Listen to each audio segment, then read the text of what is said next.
Olá pessoal, tudo bem? Começa agora mais uma edição do podcast Pode Printar. Como é que vocês estão nessa semana de Natal? E para falar de Natal, para falar da história de Jesus Cristo, trago aqui ao nosso outro estúdio que nós estamos aqui. Aproveito o espaço para agradecer a Rádio Difusora que nos cedeu esse espaço para fazermos um programa fora de hora, porque a semana é muito propícia. E trago aqui à minha mesa um convidado que já esteve comigo esse ano, o Padre Jair Fante. Padre Jair, bom dia. Bom dia, Thomas. Bom dia a você que nos acompanha neste bate-papo tão importante e neste tempo especial chamado Tempo do Natal. Maravilha. Para quem não conhece o senhor, diga para a câmera com suas credenciais para estar aqui nesse programa. Eu sou o Padre Jair Fante, um servidor de Deus e atualmente estou aqui na Paróquia São Luís, na Catedral de Cáceres. E depois, no decorrer do tempo, vamos vendo ainda algumas coisas mais que nos ajudam a compreender melhor a nossa fé, não apenas como curiosos da fé, mas como alguém que tem fundamentos, né, que sabe onde busca a mensagem. Porque hoje, para falar da fé, principalmente no mundo midiático, é preciso um pouco mais de conhecimento, né? Porque tem muitos curiosos que querem falar da fé, mas acabam falando da sua própria perspectiva, não é? Então, hoje vamos fundamentar um pouco mais esta realidade tão rica em que estamos vivendo, que é este tempo que nos aproxima de uma das maiores festas do cristianismo, que é o nascimento de Jesus, a festa do Natal. Maravilha.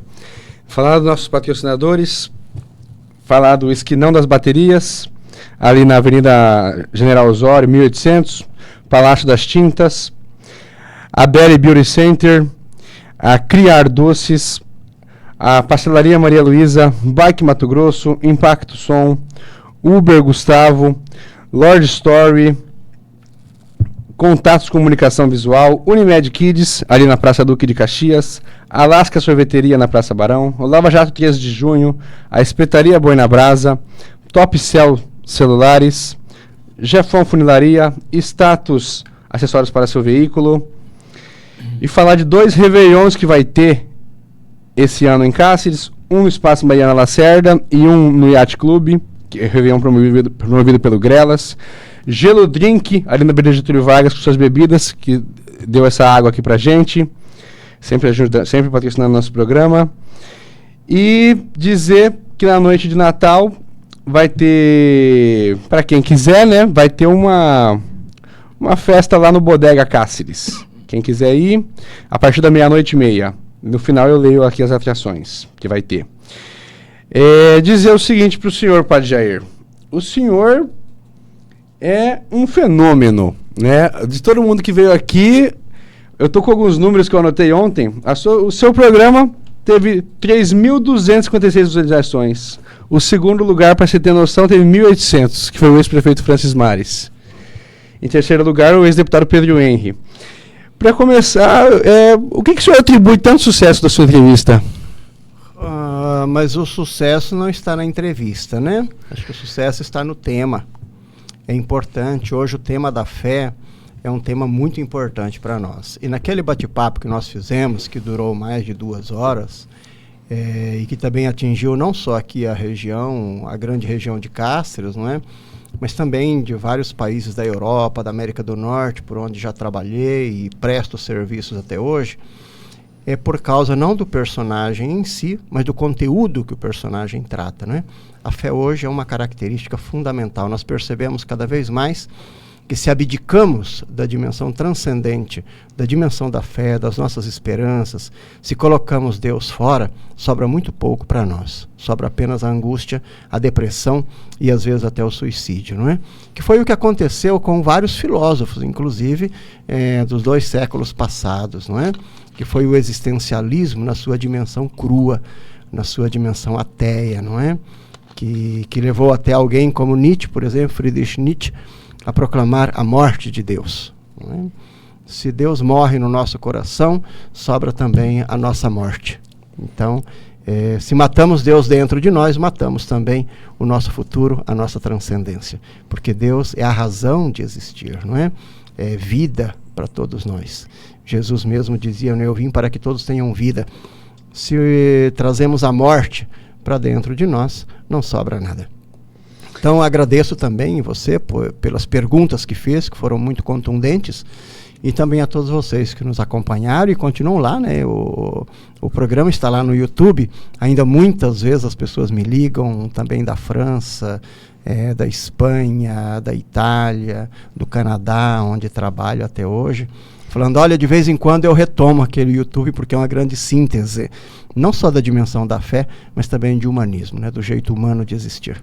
Maravilha. Então o senhor atribui tamanho sucesso ao conteúdo do programa. Ao conteúdo do programa, conteúdo claro. do programa. Porque o personagem é um pobre mortal que apenas tenta contribuir com um pouco do conhecimento que adquiriu e com a experiência, né? Porque a nossa fé não é só um conjunto de leis e normas de conhecimentos intelectuais, não é? É uma experiência de Deus que se faz. Eu contei pro Jair em off que eu estive em Cuiabá conversando com um político. Ele falou para mim, eu soube que você montou um podcast em Cáceres. Quem que foi o mais assistido? Eu falei, o padre Jair, o padre da cidade. Ele falou, Jesus, esse padre é um popstar. Você se considera um popstar? Não, eu me considero uma pessoa que estuda não só a dimensão da fé, mas também a dimensão antropológica, o ser humano como tal, não é? Na dimensão tanto da fé, na dimensão antropológica, na dimensão psicológica, porque a minha área também é da logoterapia. Então, um estudioso, sim. Um popstar, não, né? Talvez um servidor, e tento, dentro daquilo que é próprio do meu ministério, com todos os meus pecados e minhas fragilidades, oferecer o melhor possível. Não para que eu possa demonstrar as minhas competências, mas para que as pessoas que tenham acesso a estes conteúdos possam se sentir aliviadas, orientadas, não é? A partir da dimensão da fé. Certo. Vamos começar aqui então a falar de Jesus Cristo, do Natal. Me diga uma coisa, Jair, o que você acha mais interessante dizer desse começo? Então, veja, eu acho que quando falamos de personagens, e aqui não estamos falando simplesmente de popstar da história, não é? Apesar de Jesus Cristo ser hoje o personagem de maior destaque, a maior procura no Google, se chama Jesus Cristo, não é? A maior pesquisa. Mas quando se tenta falar hoje da pessoa de Jesus Cristo, é preciso compreender um pouco o conjunto da obra, não é? Primeiro, não tem como refletir sobre Jesus Cristo ou compreender Jesus Cristo fora da dimensão trinitária, porque Jesus é a segunda pessoa da Santíssima Trindade. Porque quando isolamos os personagens, aí entramos numa fragilidade teológica muito grande. Então Jesus é compreendido dentro da Santíssima Trindade. Esse é o primeiro fato.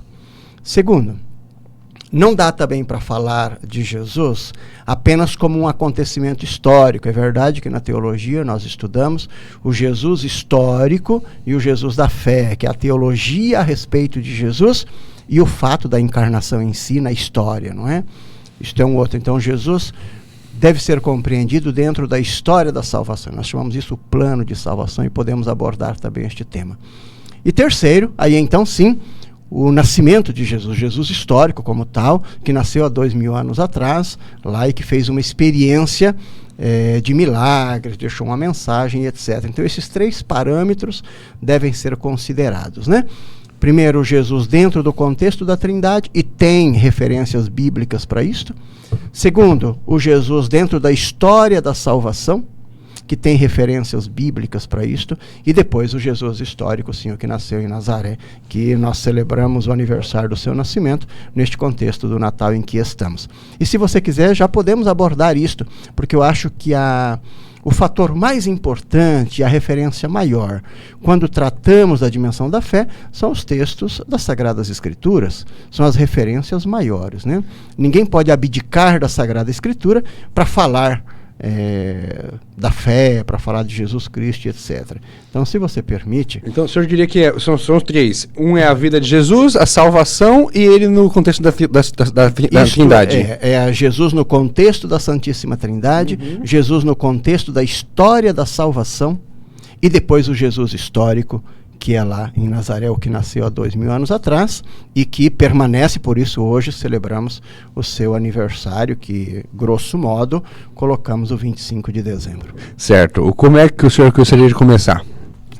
Nós poderíamos já buscar um fundamento, por exemplo, a respeito do Jesus na Trindade, certo, que ele não é temporal. E veja só, quando o apóstolo e escritor João fala deste Jesus, por exemplo, no Evangelho de João, já no capítulo 1, ele abre o Evangelho falando assim, olha, João é aquele apóstolo mais jovem do grupo de Jesus, talvez tinha na época, quando entrou para o grupo, 14, 15, 16 anos no máximo, é um companheiro particular de Jesus, um amigo, é chamado de amigo de Jesus, e é aquele também a quem na cruz Jesus aponta para a mãe e diz, eis aí o teu filho, e aponta para ele e diz, eis aí a tua mãe, leva para casa, cuida, não é?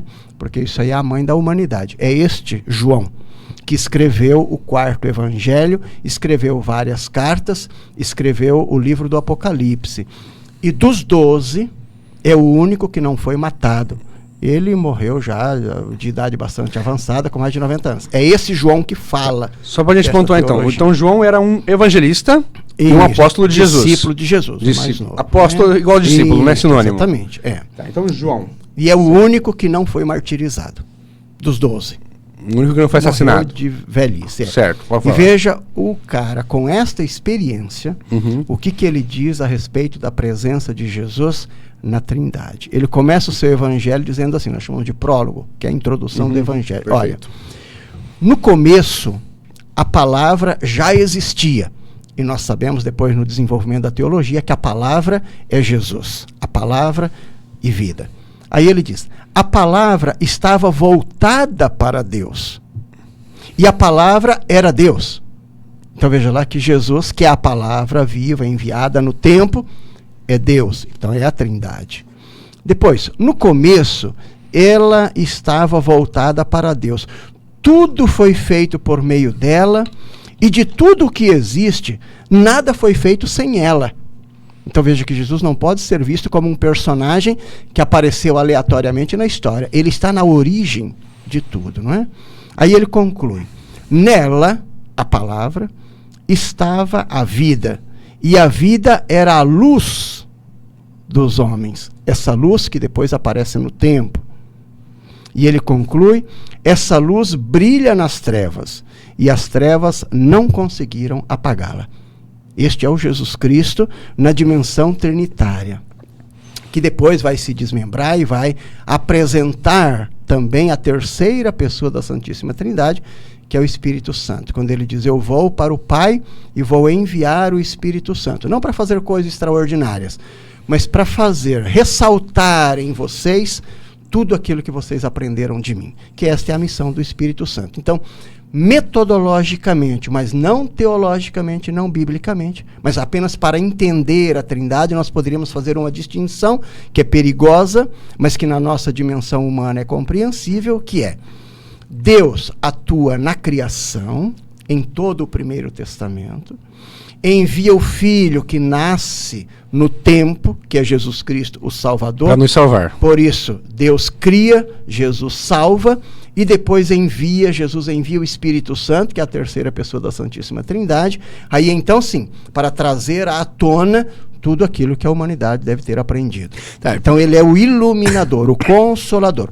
O Pai cria, o Filho salva e o Espírito orienta. É neste contexto trinitário que se compreende a pessoa de Jesus. Certo. Perguntaram para mim, falar isso para o senhor sobre isso que o senhor acabou de falar.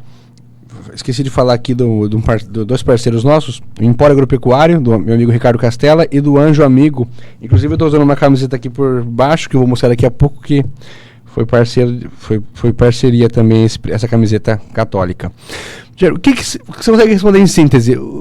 Perguntaram desse jeito, o que é o Espírito Santo? Olha, se eu soubesse te responder e responder a quem perguntou, eu seria um divino, e não sou. O Espírito Santo não é uma teoria que a gente aprende a partir de reflexões, a partir de leis, de normas de estudos.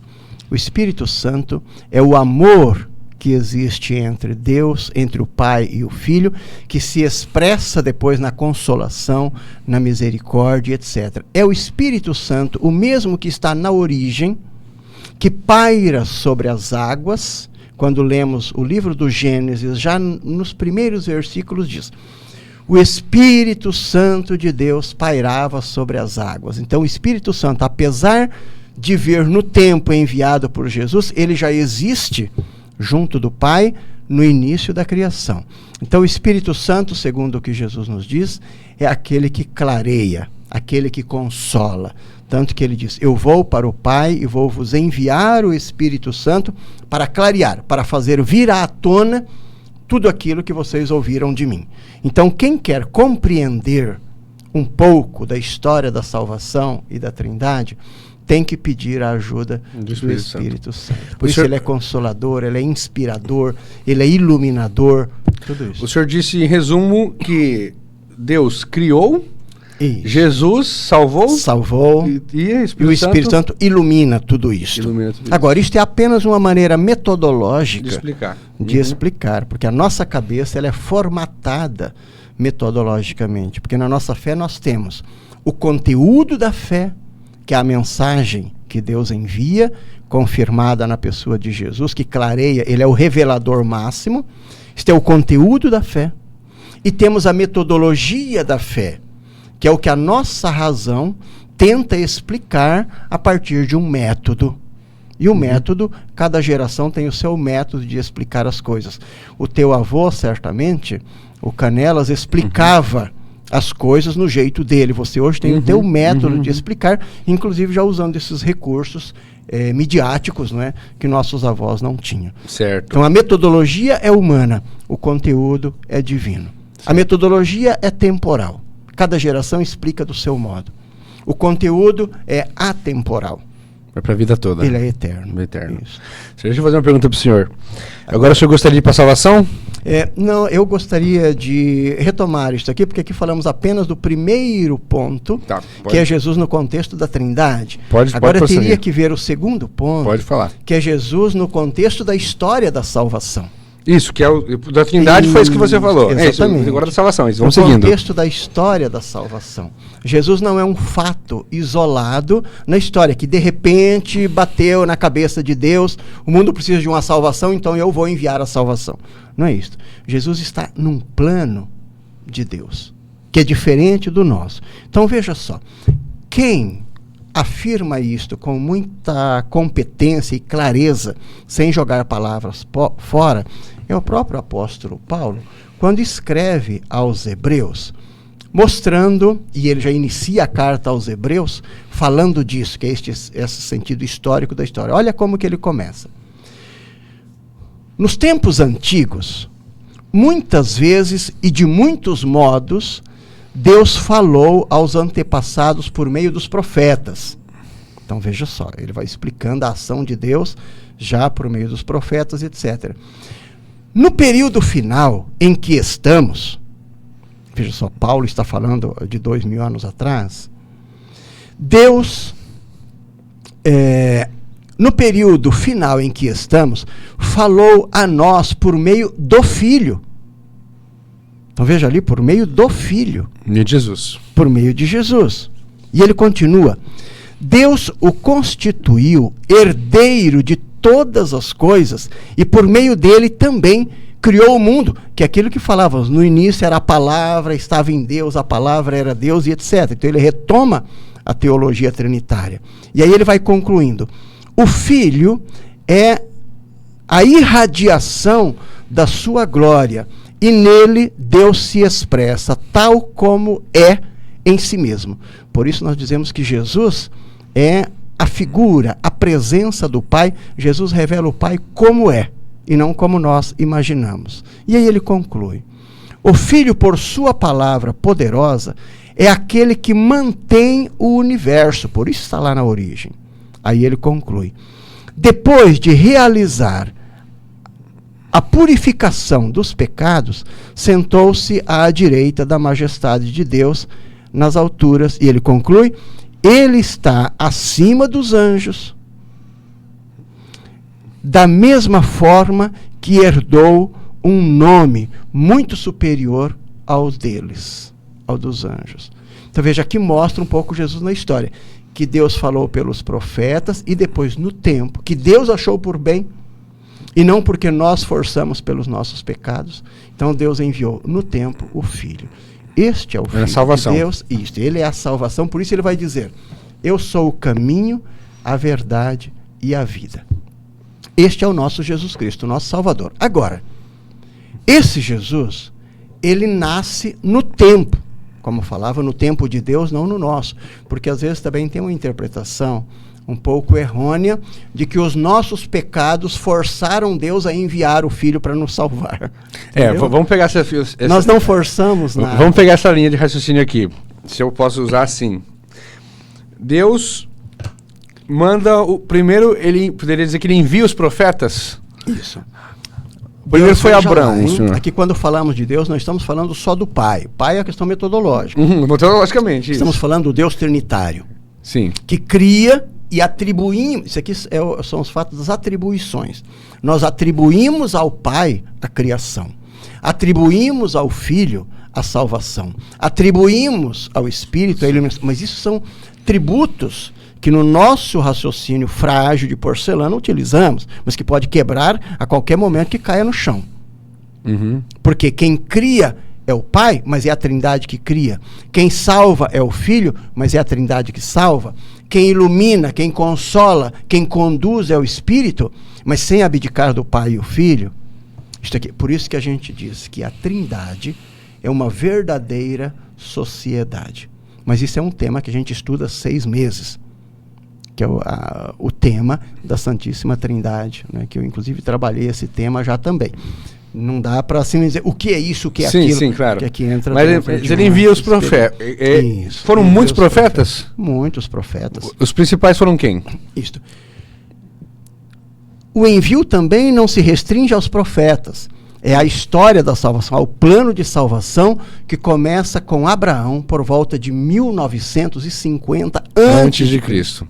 Ele envia... Quando chamou Abraão de Ur, na Caldeia, que hoje é o Iraque. Uhum. A Caldeia, de onde Abraão morava, é o Iraque hoje. E chamou Abraão para constituir um povo, chamado povo de Deus. Isso teologicamente tem um sentido muito importante, porque nós somos povo de Deus, não somos elementos isolados na história, assim como Jesus não é isolado. E Abraão sai da Caldeia e vai para a terra de Canaã, ou para o Egito, que hoje é o Egito, que já naquela época também. E ali o povo de Deus se transforma num povo escravo do faraó. E depois de praticamente 400 anos, mais ou menos, Deus convoca um segundo grande personagem, que é o Moisés, para libertar este povo que Deus constituiu como povo. E aí aparece o personagem Moisés, 500 anos depois. Esse povo de Jesus que estava escravizado era o povo de Deus. Chamado povo de Deus. Tinha algum nome? O nome cristão não existia até aqui. Não. O cristianismo aparece com a presença de Jesus. De Jesus. Porém, tem suas raízes lá no mundo judaico. Tá. Aí mas eles não eram judeus, esses escravos. Aqui está constituindo como um povo de Deus, que depois vai constituir uma história de fé. Porque na época havia muitos deuses, e Deus chama Abraão para dizendo: eu sou o vosso Deus e vocês são o meu povo. Então não tenham vários deuses não, porque isso não existe. Porque lá no Egito tinha vários deuses para tudo, né? Para tudo. Certo. Como hoje continua, não é? Hoje tem deus de todo tipo, tem os deuses da internet, tem os gurus da internet que se transformam em verdadeiros deuses, tem os deuses da política, tem os deuses da religião, enfim, o deus do dinheiro, não é? Certo. Aí mandou Moisés para libertar o povo. Moisés era para libertar. Só que Moisés aparece cerca de 1500 antes de Cristo. Portanto, 400 anos depois de Abraão, que aparece em 1900. Então, a função de Moisés era libertar o povo da escravidão do Egito. Porque nenhum pai, nenhuma mãe quer ver seus filhos escravos, muito menos Deus. Deus é pai e é mãe. Moisés era filho do faraó? Não, Moisés era filho de uma escrava, de uma servidora do faraó, e que por não ser daquela elite, daquela tribo, certamente seria aniquilado. Mas essa história de Moisés é uma história muito longa, que então a mãe colocou no rio, e a filha do faraó percebeu a cesta que descia no rio, trouxe para dentro. Ele foi criado como filho de faraó.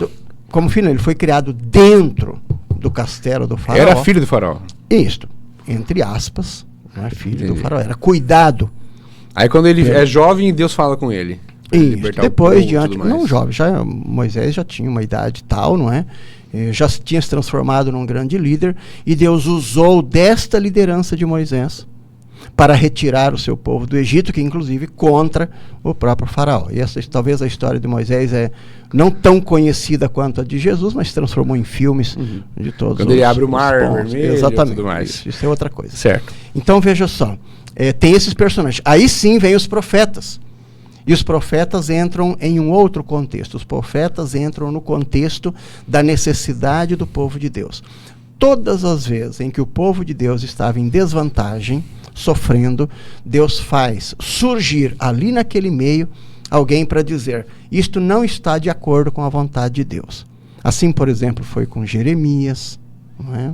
Assim foi como Ezequiel. O povo vivia num estado tal de lágrimas, num vale de lágrimas, que Deus manda Ezequiel para revitalizar este povo. E tem um texto próprio que vale a pena ler no livro de Ezequiel que fala disso, não é? Que Ezequiel estava num vale de ossos secos. E Deus pergunta para Ezequiel: escuta, moço, senhor profeta, esses ossos são capazes de reviver?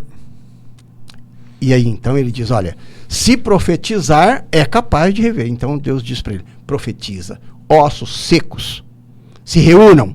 E dali então teologicamente se forma um grande exército, porque esses cadáveres foram se juntando e formou uma multidão e sobreviveram, porque isolados nós somos cadáveres, ossos secos.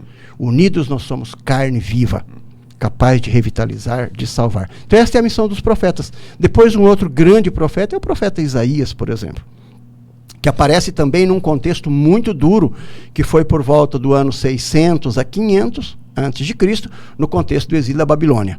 O povo foi exilado na Babilônia, destituído de toda a sua parte vivencial, da sua fé, foi expulso de Jerusalém para a Babilônia, e lá aparece um profeta para revitalizar este povo. Vai ser tão forte que vai conseguir trazer de volta o povo. Peraí, mas Jair, só um minutinho, porque você é muito inteligente, você vai indo muito rápido, vamos devagar, rapidinho. Abraão e Moisés foram profetas. Nós chamamos de patriarcas, né? Abraão é o grande patriarca da fé. Patriarcas. O pai da fé. Tá. E também profeta, todo patriarca é um profeta, tá, né? Tirando Abraão e Moisés, quem que você destacaria também? Eu já estou falando aqui, Jeremias foi um dos grandes profetas, onde ele vai dizer: desde o ventre da minha mãe eu fui consagrado para salvar este povo. Depois tem o profeta Ezequiel, do qual acabamos de falar, não é, que revitaliza um povo que era chamado de ossos secos. Ezequiel. Depois Isaías foi um grande profeta que viveu no tempo do exílio. Amós foi um profeta do amor de Deus, não é? Porque Amós teve traições na família, da própria esposa e tudo isso, e ele restaura, ele revitaliza, ele diz que o mais importante, ou o mais forte não é a traição, é o perdão, não é? Então ele já vai resgatando isso. E depois... Não é a traição, é o perdão. Claro, o amor de Deus, não é? Se fosse o mais forte a traição, nós seríamos todos condenados, porque quantas vezes nós traímos, abdicamos do amor de Deus, não é? Mas o amor de Deus é mais forte. E depois, um que vai ser chamado como o maior dos profetas do Primeiro Testamento, e também o último deles, é o próprio João Batista, que é primo de Jesus, não é? Esse viveu no mesmo tempo de Jesus. Conterrâneo de Jesus. João Batista é filho de Isabel, prima de Maria, e Jesus é filho de Maria. Os dois se encontraram em várias circunstâncias da vida. O primeiro encontro entre eles foi quando Maria descobriu, através de um anúncio do anjo, que a sua prima Isabel estava grávida. E então ela é estéril, saiu, né? Isso, ela saiu e foi visitar a prima, que morava cerca de 50 a 60 quilômetros longe de Nazaré. Agora, hoje 50, 60 quilômetros é um pulinho, a gente pega um carro e vai ali, é 1 hora no máximo. Naquela época não, porque não tinha carro, não tinha moto, não tinha nada. Então, ou ia a pé, ou ia montado num jumento, como foi o caso de Maria e José, não é? Então, vai lá. Então, o primeiro encontro de Jesus com João Batista é no ventre das duas mães, as duas primas. Tanto que Isabel vai dizer para Maria, quando recebeu a saudação dela: quando a tua saudação chegou aos meus ouvidos, a criança estremeceu, saltou no meu ventre, que era João Batista. É o primeiro encontro dos dois. Certo, Jair, deixa eu te falar, vamos para a gente conseguir entender bem. Então Deus vai mandando esses profetas para trazer a palavra de Deus. Isso. Revitalizar o povo. Revitalizar o povo. Isso. Certo? Aí, entre aspas, ele decide mandar Jesus. Os nossos termos são incapazes de expressar a dimensão divina, não é? Minha mãe dizia, numa época, que era uma sábia mulher, quando a gente falava as coisas que ela não tinha explicação e não tinha palavras para explicar, ela dizia, é como você querer colocar São Paulo dentro de Cuiabá, não tem jeito, né? São coisas gigantescas e você quer colocar, ou também Santo Agostinho também tentou expressar isto uma vez no seu processo de conversão, e que é uma história que todos conhecem, está contemplada no livro Confissões, ou Tivitas Dei, a Cidade de Deus, dizendo que ele caminhava pela praia e de repente ele viu uma criança que com um baldinho, como toda criança faz na praia, pegava e ia lá, buscava a água no mar e colocava dentro de um buraquinho que ela tinha feito. Então, Santo Agostinho perguntou para ela, escuta, menino, você é louco, o que você está fazendo? Ele falou, não, eu vou colocar toda a água do mar aqui dentro deste buraco. E Agostinho falou, você é louco, isso é impossível. E ele respondeu, é a mesma coisa de você querer colocar Deus dentro dos teus conceitos. Entendi, interessante, legal. Impossível. Isso é impossível. Eu ouvi essa expressão, como Cáceres. Cáceres não cabe São Paulo não cabe dentro de Cáceres, lá no acampamento que eu fui. Eu quis expressar que algo era impossível nesse sentido. Por quê? Porque a nossa dimensão antropológica, a nossa dimensão humana, ela é finita. A dimensão divina é infinita. A nossa dimensão, ela é humana. A dimensão de Deus é divina. A nossa dimensão, ela é limitada no tempo. Deus é eterno. É antes, agora, depois. Então, querer explicar estas coisas que nós chamamos na teologia, os mistérios da fé, a partir do nosso raciocínio limitado, ou com as nossas palavras que não expressam a grandeza de Deus, é muita ousadia, não é? Então é importante. Então, veja só, a primeira que nós refletimos é que Jesus não pode ser compreendido fora da dimensão trinitária. Segunda é que Jesus não pode ser compreendido fora da dimensão histórica, certo, do fato histórico. E terceiro, agora, é o fato que Jesus vem no tempo, né? E isso também é relatado biblicamente. E como que Jesus aparece no tempo? Veja lá, se nós pegamos, por exemplo, o Evangelho de Mateus, que é o que retrata isto, a origem de Jesus, para mostrar o nascimento de Jesus antropologicamente, a encarnação do verbo, quer dizer, quando o verbo de Deus se tornou carne. Ontem lá na igreja, na catedral está escrito lá, o verbo se fez carne. O que quer dizer isso? O senhor vai explicar. Só, o verbo se fez carne. Aqui está. Evangelho de Mateus, já no capítulo 1, os versículos de 18 até o 25. Veja lá que a origem humana de Jesus, divino-humana de Jesus, né? Mas o Jesus que aparece no tempo, e diz assim: a origem de Jesus, o Messias, foi assim. Veja lá. Mas nós já vimos que a palavra, o verbo estava, a palavra era Deus, estava em Deus. Nós vimos também que chegou no tempo, depois de Deus enviar os profetas, chegou o tempo que Jesus enviou. Aqui está o fato. Maria, sua mãe, estava prometida em casamento a José. E antes de viverem juntos, e dá para entender o que significa isto, antes de viverem juntos, porque viver junto hoje é uma coisa muito comum entre nós, mas naquele tempo não era assim. Dá para imaginar os casamentos como eram, né? A noiva, que mal via o noivo e só se encontravam praticamente no dia do casamento. Antes de viverem juntos, ela ficou grávida pela ação do Espírito Santo. Então veja, o que está fazendo a cena? A terceira pessoa da Santíssima Trindade. O Pai, o Filho e o Espírito Santo. O Espírito Santo engravida Maria. Então veja só. José, o seu noivo, era um homem justo. E agora as consequências disso. O que quer dizer justo nesse contexto? Justo quer dizer um homem honesto, um homem que seguia as normas, as orientações, tanto na dimensão religiosa, porque era um homem de fé, que vivia na sinagoga, quanto na sua orientação legal também do seu tempo. Mas, gente, só um minuto. Qual era... Isso aí é a concepção de Jesus. Qual era a religião da época? A religião era o judaísmo. Eram todos judeus. Todos Maria, José, todos eram judeus. Entendi. Isso. Certo. Porque o cristianismo brota, é uma decorrência natural do judaísmo. Os judeus acreditam em Deus também, né? Claro. Em Deus. Claro, em todas as promessas, tudo isso. A única diferença é que para eles Jesus não é o Messias. Isto, Certo. exato. Aí veja só, José que era justo, não querendo denunciar Maria, e aqui já demonstra que é um homem justo, um homem sério, não é um homem que respeita. Queria expor ela. Não quis expor. E pensava em deixá-la, sem ninguém saber. Olha a justeza, a seriedade e a honestidade de José. Agora veja só. Enquanto José pensava nisso, o anjo do Senhor lhe apareceu em sonho e disse: José, filho de Davi, porque ele é da descendência de Davi, do qual deveria vir o Messias, não tenha medo de receber Maria como esposa, porque ela concebeu pela ação do Espírito Santo. Então veja lá. Aí ele continua.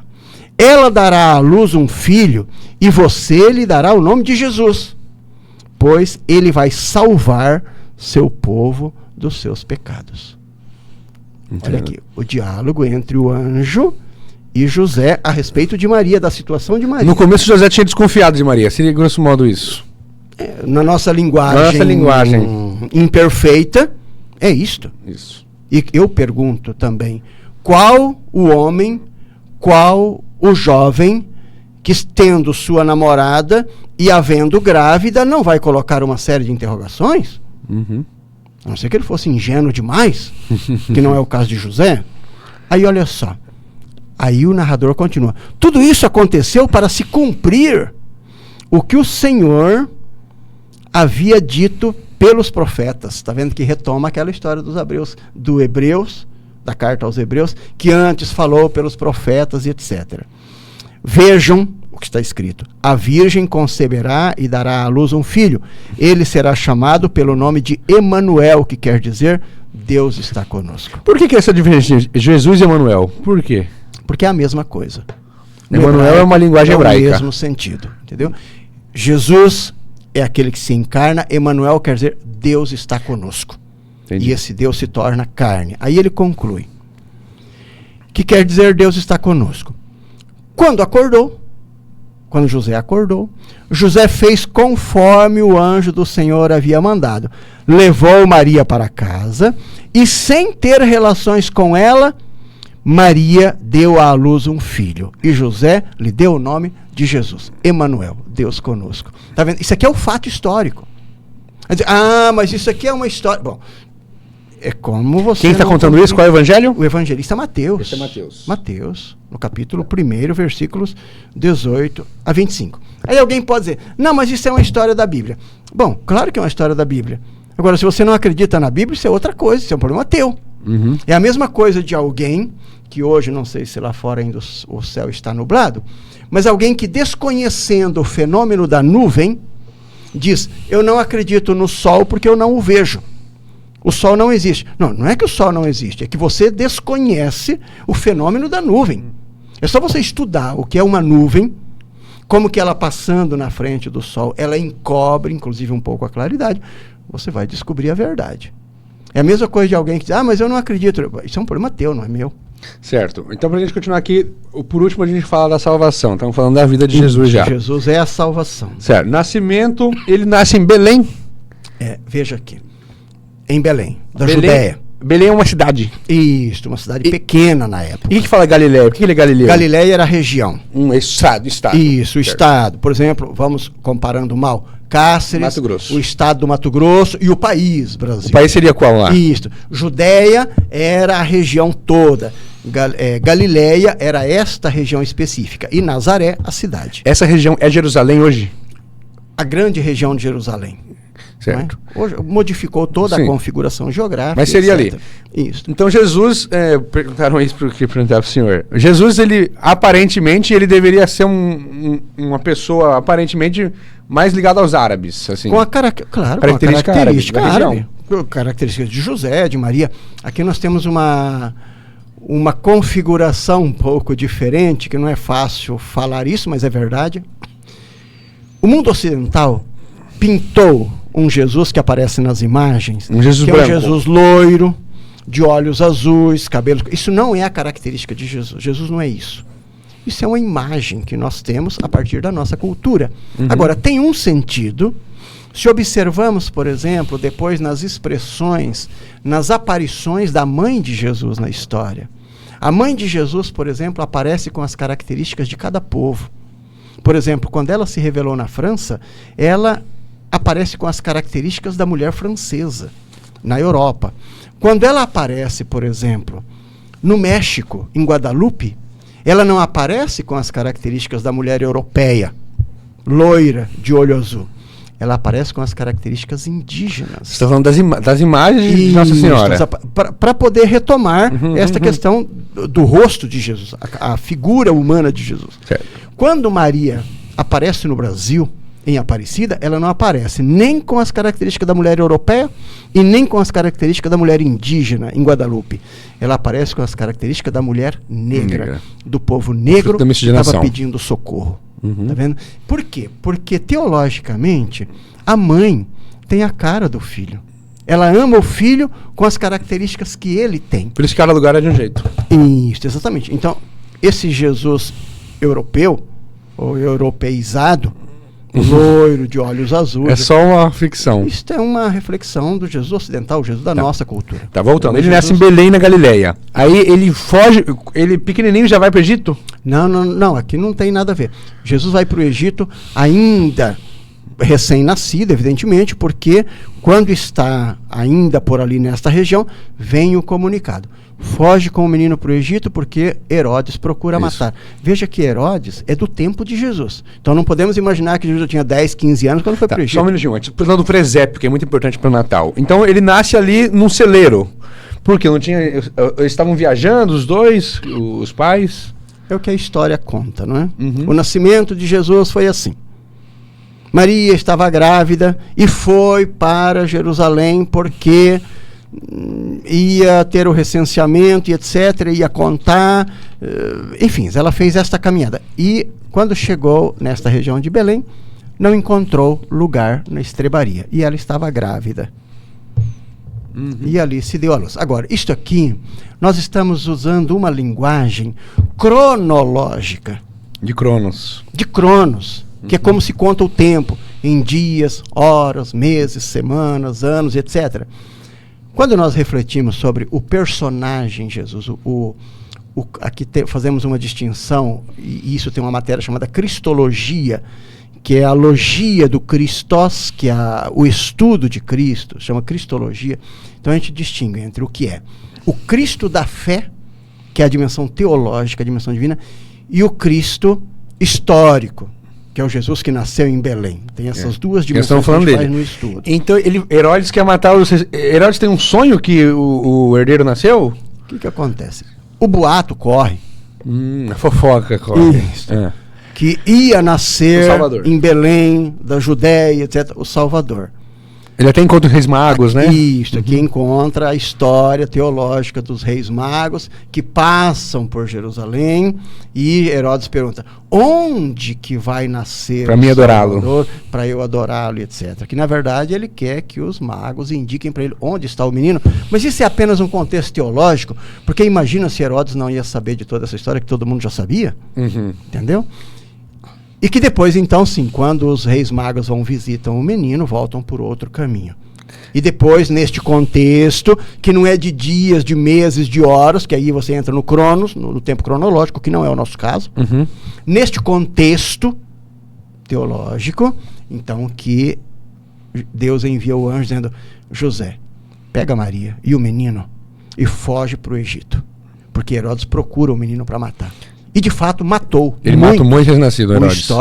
Naquela época matou muitos. Nessa época Herodes era rei dos judeus. É isso, rei dos judeus. O grande imperador, não é? Não é o mesmo Herodes da crucificação. É o mesmo. Não. É o mesmo Herodes da crucificação. É o mesmo homem. É o mesmo. Não é o filho dele. Está no tempo ali, entendeu? Entendi. Está neste contexto. Porque Jesus morre com 33 anos. Isso. 33 anos. Aí foge para onde? Para o Egito. Vai para o Egito. José pega. Porque, veja só aqui. Está tendo uma questão de uma orientação divina. Aqui não são fatos puramente históricos que vão acontecendo. José dá na pilha. Nós levantamos hoje, eu estou vendo aqui que o bicho vai pegar, então vamos... Não é assim que a história acontece. É que aqui tem uma orientação de Deus, que é a mão de Deus conduzindo a história.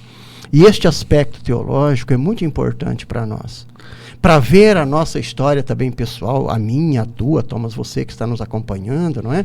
Para ver a nossa história a partir da dimensão divina, do conjunto da obra. Porque se vemos a nossa história só na dimensão humana, cronológica, antropológica, é um desastre. É um desastre. E nem vemos como deve ser visto. Certo. Tanto que fatos que às vezes acontecem conosco hoje, que nós achamos um desastre, depois no conjunto da obra nós vamos ver o ensinamento que aquilo trouxe para nós. E que aí a gente começa a se corrigir pelos fatos que aconteceram, né? Então aqui tem uma orientação do anjo. Pega o menino, Maria, e foge para o Egito. Aí ele fica no Egito até quantos anos, mais ou menos? Fica um bom tempo no Egito. Os anos não interessam. Mas ele cresce, já é criança ali. Isso. Jesus vai para o Egito e fica lá até o tempo em que morre Herodes. Aí sim, quando Herodes morre... Da crucificação não é o mesmo Herodes, então? Não. Quando morre Herodes, o anjo volte para a tua terra, porque aqui já morreu aquele que procurava, e Jesus volta. Depois tem a descendência de Herodes. Deveria ter uns 10 anos? Já é criança. Não vem ao caso. Né? Aí ele volta para onde? Porque a Bíblia não está interessada nestes fatos. Não, eu entendi. Mas dizer, no ano tal. Isso só tem para mostrar a origem de Jesus. Sim, para a gente entender. Aí ele volta para a região dele. Para a região dele. Aí ele começa... Ele vive naturalmente na sua família, como era próprio da época. Mas ele já sabia que era filho de Deus? Aqui quando a gente chegar no céu nós vamos perguntar para ele, né? Se ele sabia, entendeu? O que acontece é que no tempo certo que normalmente quando tinha 12, 13 anos de idade se levava no templo para apresentar publicamente, Jesus vai, porque tem uma primeira apresentação de Jesus no templo que é o recém-nascido, que ele vai no templo para ser apresentado. E ali então que um grande mestre da época da liturgia vai dizer, nossa, graças a Deus que meus olhos viram a salvação, agora eu posso morrer em paz.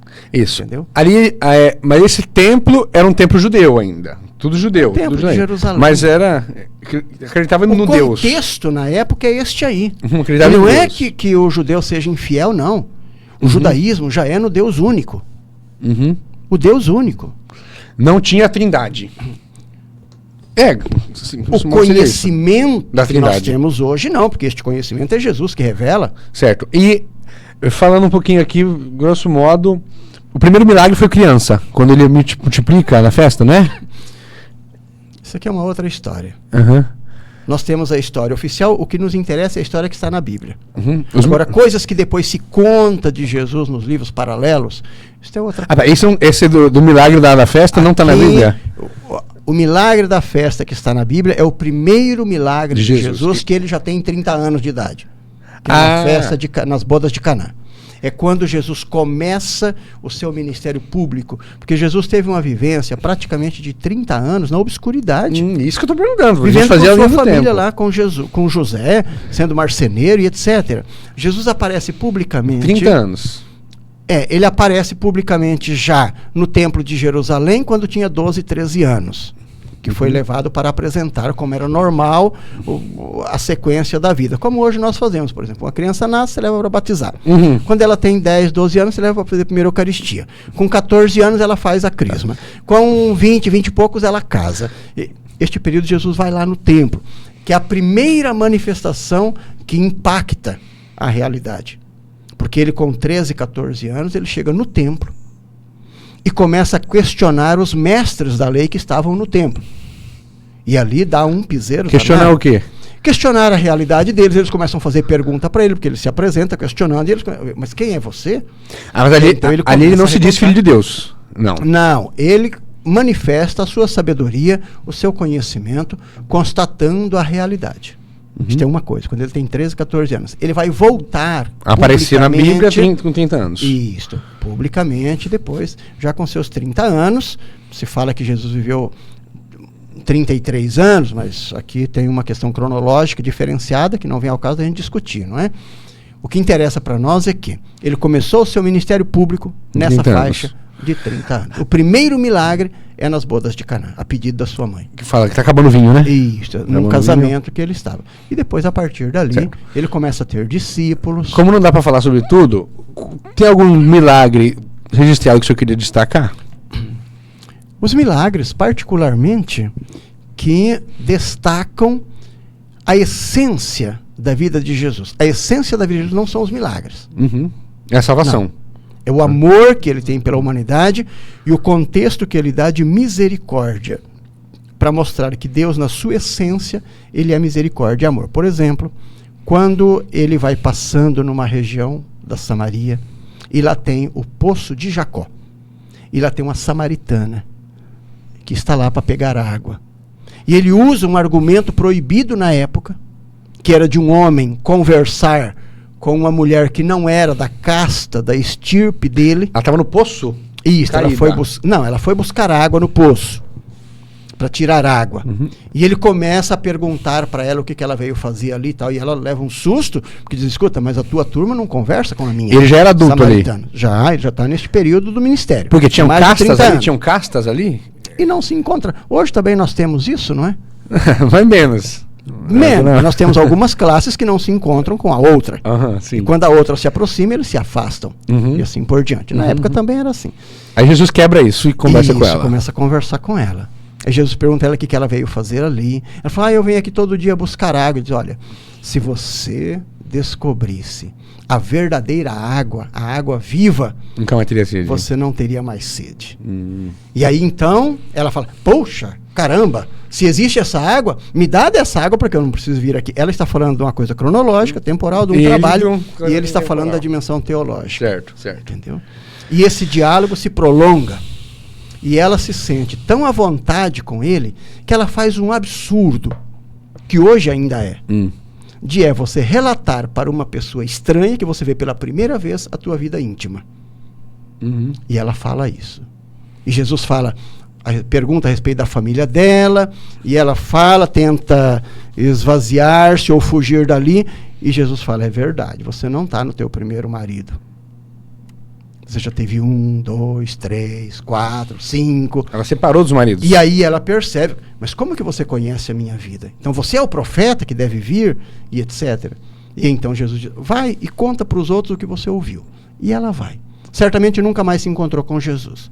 Isso é um fato extraordinário, para mostrar o amor de Deus, independente da circunstância pecaminosa ou não da pessoa. Mas qual que foi o milagre aí? Tirá-la do poço? Não, é a mudança completa da vida dela. Mas isso também é um milagre? Imagina. Não, mas é relatado? O maior milagre que acontece na vida de uma pessoa não é você estar doente e ficar curado, não é você ser paralítico. Isto não. Isso são circunstâncias para provar a fé. O maior milagre é a mudança de vida. Outro milagre extraordinário, também deste mesmo contexto da misericórdia. Uma vez Jesus estava passando e apresentaram para ele, porque ele já era famoso, uma mulher que tinha sido apanhada em pecado. Madalena. Entendeu? E trazem para ele. Porque segundo a lei de Moisés, que também era uma interpretação falsa, porque Moisés nunca disse isso, era uma interpretação falsa da lei, apresentar. Escuta, essa mulher foi pega em adultério. No teatro aqui fala, essa mulher foi pega em adultério, Jesus, o que fazemos com ela? Entendeu? Por quê? Segundo a interpretação errônea da lei mosaica, devia ser apedrejada. Que isto não era a lei de Moisés. Isto era as 360 leis que foram agregadas a isto, aí a partir da interpretação dos mestres da lei. Não era de Moisés isso? Não. A lei de Moisés não fala. A lei de Moisés, a antiga aliança, são os 10 mandamentos. É isto. E Jesus retoma, não a questão da lei, que já era uma lei imposta por eles, que não era de Moisés, mas eles atribuíam a Moisés. Jesus impõe a caridade. E um questionamento para dentro de si mesmo. Tá bom, vocês estão trazendo aqui um fato. É verdade. Agora, é este fato que implica, ou vocês também têm os fatos da vida de vocês? Ele traz ali o perdão, na verdade, né? Isso. Então, ele faz aquela frase terrível. Atire a primeira pedra. Se a vida de vocês é tão pura, pelo cumprimento das leis que vocês estão fazendo, então comece a jogar pedra nela. Tira a primeira pedra que não tiver E aí pecado. então ele começou a escrever no chão. E aí vem a interpretação, porque não foi filmado, não foi fotografado o que ele escreveu, não é? Mas vem a interpretação. O que seria o quê? Que certamente ele começou a colocar não o nome da Madalena, mas o nome de cada um deles. E eles foram passando e vendo o seu nome, porque ele conhecia a pessoa por dentro. E foram saindo a começar pelos mais velhos. E isso aqui para nós é um ensinamento muito grande. E então, sim, todo mundo foi embora e ficou ele e a mulher. E então ele disse para ela, olha, como eles não te condenaram, que deviam ter condenado pela interpretação da lei, eu também não te condeno. Então vai, mude a tua vida. E Madalena mudou a sua vida. Tanto que depois ela aparece em vários fatos na vida de Jesus. Esse é o maior milagre. Entendeu? E isto é um grande ensinamento. Ainda, e aqui peço a permissão, para atualizar esta mensagem. Porque hoje nós estamos também assim, com castas daqueles que se julgam que são do bem, porque cumprem rigorosamente a lei, e uma outra turma que eles julgam ser do mal, que é aqueles que não cumprem a lei. O Papa Francisco, agora... Não fala sobre isso, Há 3, 4 dias, abençoou. fez um esclarecimento fenomenal sobre a fé. O mesmo esclarecimento que Jesus fez naquela circunstância. O ar tá muito gelado? Por quê? Tá bom? Está bem? Não, está bem. Por quê? A nossa igreja tem uma história belíssima, que é no universo de fazer o intercâmbio entre o céu e a terra a partir da graça de Deus. E para isto a igreja tem duas possibilidades. Uma que ela chama de sacramento, da palavra do latim sacramentum, e sacra em latim quer dizer sagrado, daí a palavra via sacra, e mentum em latim quer dizer um momento, uma ação, um ato. Então sacramento para nós é um mentum sacra, um ato sagrado. E a igreja distribuiu, para entendermos bem, em 7 momentos da nossa vida. Batizado. Quando a gente nasce, depois quando a gente cresce, a Eucaristia, até a morte, o casamento, até o desfalecer. Então veja, isto é o sacramento. São 7 momentos pontuais. E que a graça de Deus não se reduz a estes 7 momentos. Isso é uma organização metodológica que a igreja fez para que a nossa vida, desde o nascer ao desfalecer, fosse pontuada pela graça de Deus. E nós chamamos isso de sacramento. Além destes 7 momentos, nós temos a vida inteira para viver, que deve ser uma vida abençoada por Deus. Então a igreja chama isso dos sacramentais, que não são os sacramentos, que não tem um rito específico, que uma vez realizado o rito, isto acontece. Os sacramentais, por exemplo, as bênçãos são sacramentais. E que tem as bênçãos com ritos, e tem as bênçãos, como por exemplo, você que passava pela sua mãe e dizia, benção mãe, ela dizia, Deus te abençoe. Não eu te abençoo, porque quem abençoa não é a pessoa, é Deus que abençoa através da pessoa. Certo, um costume. E a igreja tem também este contexto metodológico de abençoar. E o Papa está fazendo um esclarecimento, porque no decorrer da história, sempre vem as perguntas como essas, às vezes indelicadas, que você me faz aqui. Agora, se você faz isso para mim, imagina as perguntas que se faz para o Papa. Né? E perguntaram sobre isso. Mas, por exemplo, vamos supor... Você está falando dos homossexuais? Não, estou falando de um contexto. Mas foi isso a decisão dele, não, né? Não foi isto. Isto aqui é a interpretação, que é outra coisa. Mas a mídia fala disso. Mas a mídia não lê o documento. Normalmente quem fala as coisas não lê. O documento tem 45 laudas, 45 parágrafos. E a pessoa pega uma frase lá de dentro. Para fazer a manchete. Isto.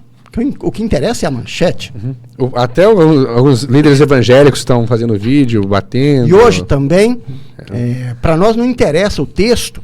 Ninguém vai ler o texto. O texto tiver mais de um parágrafo, você já não lê.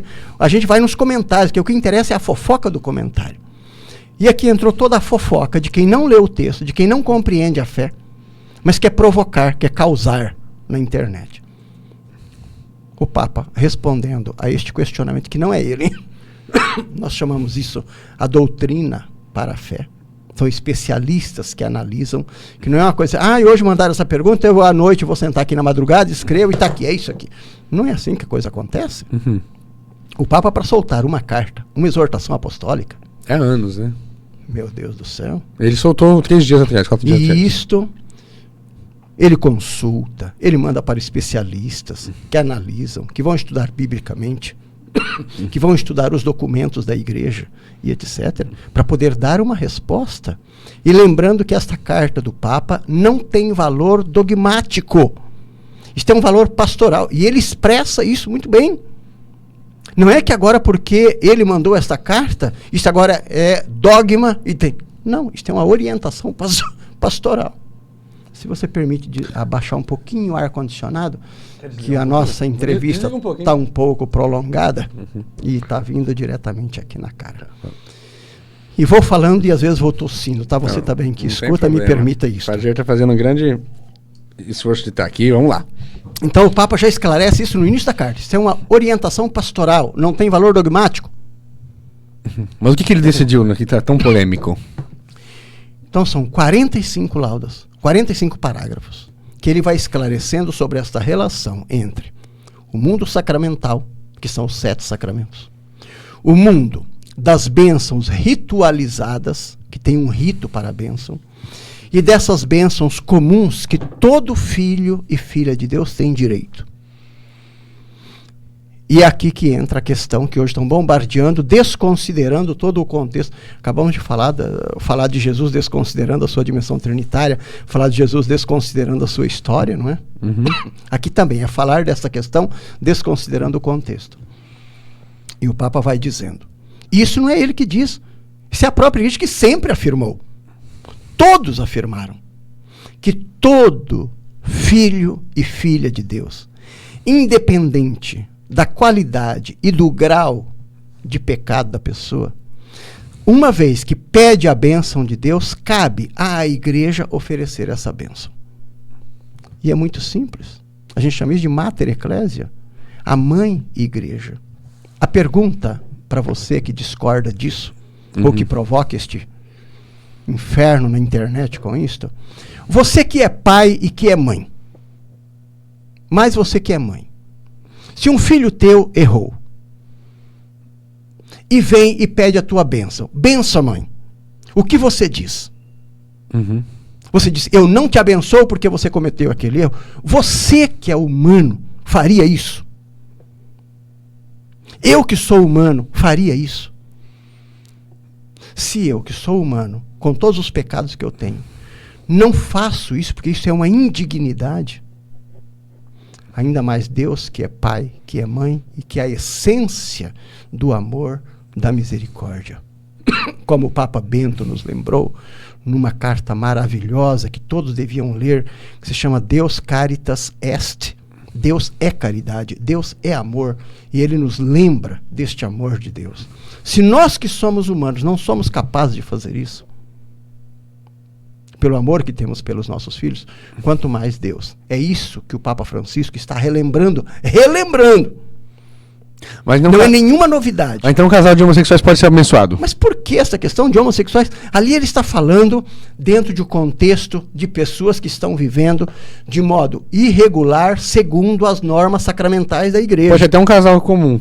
Um casal homem e mulher. Isso, que estão... E dentro deste contexto vem também a pergunta. Um casal de pessoas do mesmo sexo, eles estão vivendo de modo irregular sacramentalmente. Eles têm o direito a receber a bênção de Deus? É a pergunta que eu faço para você que é mãe, para você que é pai.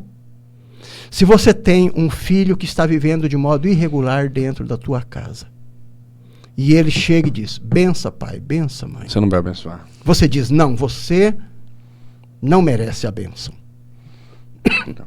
É disto que a igreja está falando. Agora, pegou esta frase dentro de 45 laudas e faz um inferno a partir daí.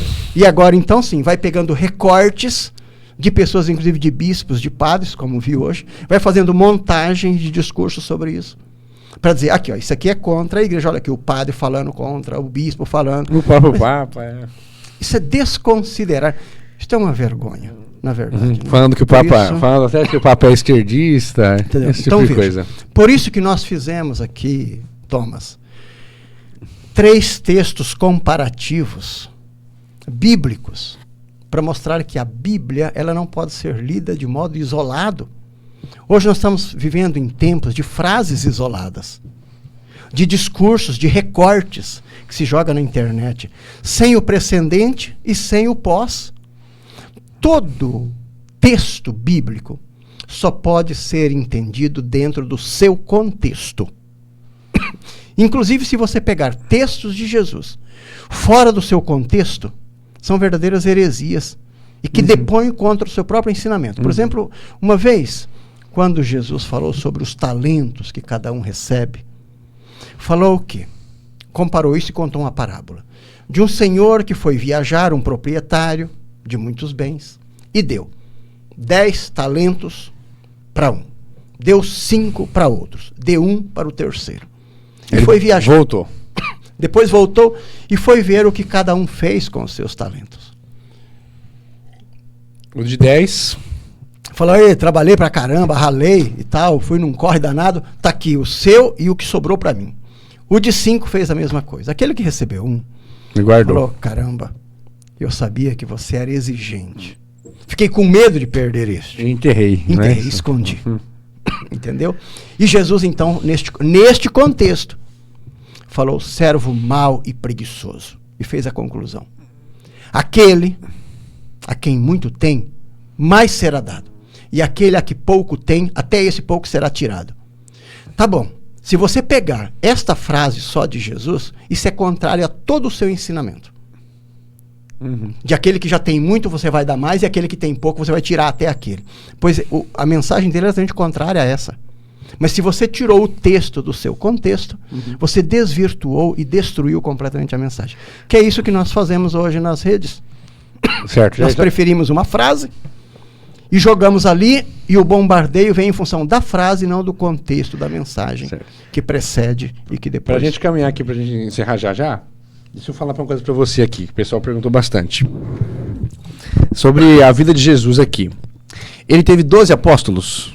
12. 12 apóstolos. 13, na verdade, né?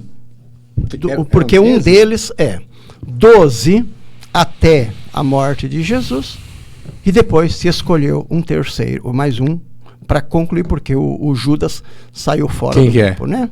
Esse último. Aqui os nomes para nós não interessam, o que interessa é o personagem. Não, eu fiquei curioso. Depois dos 12, então, toda curiosidade deve ser matada lá na Bíblia, não é? Vai lá ler na convocação dos 12, e aí então sim, lá se diz que quando se reuniu no Concílio de Jerusalém, depois da morte e ressurreição de Jesus, então falaria agora quem vai substituir o Judas, né? E ainda mais, até o número dos 12 é um número simbólico, simbolizando as 12 tribos de Israel. Pode se questionar se foram só 12, se foram 13, se foram 9 e etc. Tá, né? mas esse então, nome... O nome das pessoas, certo. O número, isso para nós, o importante é o contexto teológico. Como um dos 12, que foi Judas, saiu do grupo e suicidou-se, então acharam por bem escolher um para substituir e compor o grupo. Marcos, Mateus, Lucas e João são evangelistas. Marcos, Mateus, Lucas e João são os 4 evangelistas. Todos eles eram discípulos. Do grupo de Jesus. Isso. Do grupo de Jesus. Dos 12. Agora tem aqueles que eram mais próximos. Por exemplo, o João era o mais jovem. Mateus chega depois. Lucas também. Lucas era um médico. Não é? Pedro e Paulo não eram evangelistas. Pedro, não é evangelista, são os 4. É quem escreveu a Bíblia, os 4, né? Seria isso? Escreveram os 4 evangelhos e muitas cartas. Que relatando o que eles viram. Pedro não escreveu o evangelho, Pedro escreveu uma das suas cartas, e certamente não foi ele que escreveu, porque ele não sabia escrever, era um pescador que não sabia escrever. É que hoje o nosso contexto é totalmente diferente. Hoje você vai pensando e já vai escrevendo e mandando por internet. Naquele tempo não era assim. Naquele tempo as pessoas, os sábios, tinham os seus escribas, que escreviam os seus textos, não é? Certo. Jesus, quando ele chega em Jerusalém para a Semana Santa, ele chega ovacionado pelo povo, certo? Em cima do jumentinho. Por que ele estava sendo tão ovacionado naquele momento ali? O povo estava tão feliz com Jesus. Você não pode reduzir este fato ao texto da entrada de Jesus em Jerusalém. Este texto está dentro de um contexto. E por que o povo estava tão feliz com Jesus? Quando você fala do povo, você não está falando de todo o povo de Jerusalém. Sim, tá. É verdade. Você está falando dos discípulos de Jesus e muita gente que confiava nele. Sim. Os discípulos de Jesus e muita gente que confiava nele. Você não está falando da cidade de Jerusalém. Hoje, quando vemos nos filmes, que o filme é diferente da realidade, o filme é para criar impacto, apresenta-se uma multidão gritando. Não é assim. É o grupo dos 12 e vários seguidores. A quantidade não nos interessa. O que interessa é que Jesus entrou em Jerusalém montado num jumento, porque isso é o cumprimento de uma profecia de Isaías. Foi a primeira vez que ele foi em Jerusalém, não? Não, certamente Jesus já teria ido em Jerusalém. Certamente foi em Jerusalém muitas vezes. E ele chegou ali para cumprir a profecia, para a Semana Santa. Isso, é que ele vai para Jerusalém. Mas ele vai fazer o quê? Cumprir as escrituras? Cumprir o que estava escrito, porque tudo o que acontece com Jesus é um cumprimento das profecias, mas porque era normal para um cristão, para um fiel judeu, ir a Jerusalém na Semana Santa. E ele vai se apresentar lá para celebrar aquilo que era próprio da Semana Santa. Sim, a Semana Santa existe, então, fora do contexto de Jesus. Os próprios judeus comemoram, né? Veja só. É que o termo Semana Santa para nós está dentro de um contexto cristão. E para os judeus? Para o judeu é dentro da Antiga Aliança. Isso, agora vamos chegar lá. Por quê? A Antiga Aliança tem a Antiga Aliança e a Nova Aliança. A Antiga Aliança... É com Moisés? É. Mas a Antiga Aliança, ela está firmada em um fato, mas dentro de um contexto daquele texto. Por exemplo, o que se firma a Antiga Aliança são as tábuas da lei que foram entregues a Moisés por volta de 1500 a.C. no Monte Sinai. Essa é a Antiga Aliança de Deus com a gente. As tábuas da lei que foram entregues a Moisés. Amar a Deus sobre todas as coisas. Não tomar seu santo nome em vão. E vai o decálogo. Esses são os mandamentos. São os 10 mandamentos. Isso é considerado a Antiga Lei. Agora, a Antiga Lei... Antiga Aliança. Que é firmada em Moisés. Agora, quando a gente estuda a exegese, isso entra em outro contexto.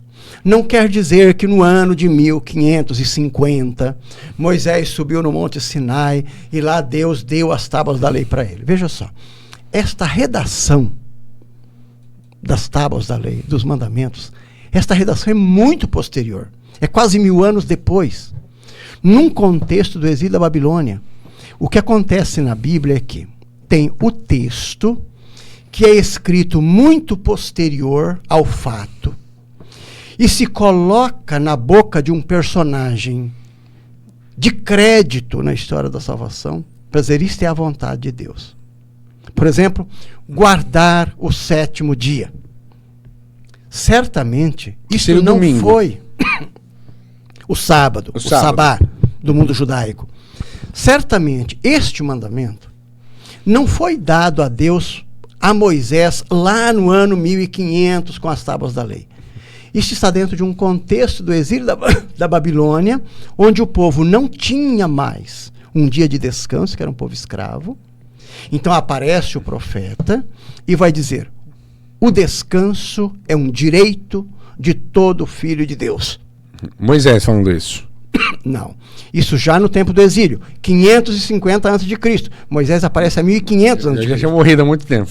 1000 anos depois. 1000 anos depois. Aí alguém fala, mas como você tem autoridade para falar isso? Então ele diz, não, isso não sou eu. Quando no Monte Sinai, Deus se apresentou a Moisés, Deus disse, guardai o 7º dia. O homem tem 6 dias para trabalhar e o 7º dia deve descansar. Qual profeta falando isso? Então, isso é Isaías. Então, coloca na boca de Moisés para dar credibilidade ao texto. Certo. Então, a Antiga A antiga aliança é com Moisés. Com Moisés. A nova e eterna aliança. Nova e eterna aliança é Jesus. Jesus Cristo. E aqui não é simplesmente por ser antiga ou nova. Tem um contexto teológico.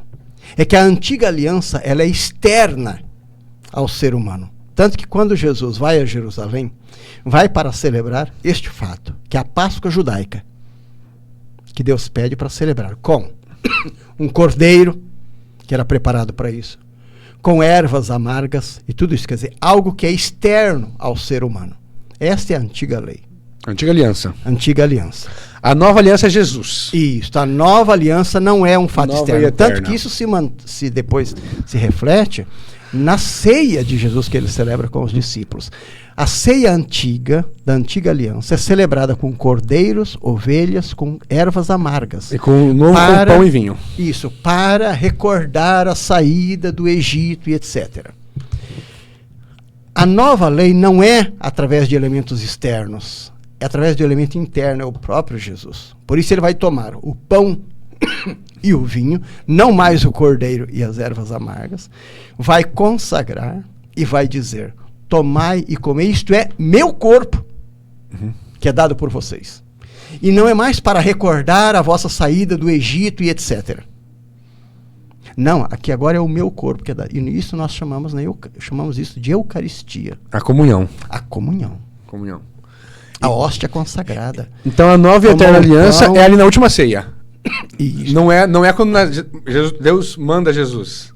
É Aqui na você última está ceia. sempre tentando trabalhar com o fato cronológico. Sim, Aqui o pessoal pergunta desse cronológico, jeito, né? porque o mesmo Jesus que se encarnou é o Jesus agora que está presente na hóstia consagrada. Que faz a última ceia. Isto, ele não diz tomai e comei para simbolizar a minha vinda e o que eu fiz aqui com vocês a ceia. Não, não. Tomai e comei, isto é, não é, isso simboliza o meu corpo. E aqui tem uma diferença essencial entre a ceia católica e a ceia protestante das igrejas evangélicas. A ceia na igreja evangélicas é simbolizando a ceia que Jesus celebrou com os discípulos. A ceia da igreja católica não é isso, não é para simbolizar. É uma atualização da ceia de Jesus. Porque Jesus não disse tomai e comei para relembrar o que eu fiz. Não, não. Tomai e comei, isto é meu corpo. Cada vez que vocês fazem isto, estão atualizando, e concluiu: quem come deste pão e bebe deste vinho terá a vida eterna. E isto é simples de entender, porque isto Jesus delegou à sua igreja nascente. Tu és Pedro, aos seus sobre discípulos. essa pedra edifico minha igreja. E hoje, de Pedro até o Francisco, nós temos 266 papas. Mas eu não acredito, isso é um problema teu. Claro. É só pegar a história e ver de quando cada papa foi administrando, tomando a frente da igreja. Perguntaram para o senhor o seguinte, na última ceia, Jesus já sabia Jesus já sabia que ia morrer? Já, né? Eu acredito que quando chegarmos lá no céu, vamos perguntar e ele vai clarear tudo isso. Porque isso nós só podemos entender a partir da fé. Que o Espírito Santo clareia. A partir da fé. Dentro da dimensão da fé, nós conseguimos entender isto. Fora da dimensão da fé, volta-se para o fato histórico. O Jesus histórico, só o cronológico. Aí não. O que fez o Sermão da Montanha. Isto. E que morreu na cruz. Tanto que hoje do lado de dois ladrões. Teológico, etc., que é reduzir a Eucaristia ou a Santa Missa ao sacrifício de Cristo na cruz. Isso é a gente chama isso pelos de nossos pecados, né? Pelos nossos pecados. Muita gente fala isso. O Jesus verdadeiro, ele não para na cruz. A cruz é ponto de passagem, sem o qual não existe a ressurreição. Mas o ponto de chegada de Jesus é a ressurreição, não é a cruz. Agora, a cruz é ponto de passagem. Então, a Eucaristia, a Santa Ceia, a Santa Missa, ela não é simplesmente o sacrifício de Cristo na cruz. Ela é memorial da história da salvação. Fazer memória. Tanto que é o pedido de Jesus. Fazer isto em memória de mim. E a memória de Jesus não é só do Jesus na cruz. É a memória na história da salvação. Porque antes de Jesus tem a história das profecias. E depois de Jesus tem a continuidade da igreja. Jair, só pra gente encerrar aqui, o pessoal tem muita pergunta, mas não vai dar pra falar disso tudo. Você vai voltar aqui na Semana Santa. É o seguinte, o que é... o pessoal é problema. O que é um santo na Igreja Católica? O que é um santo, uma santa?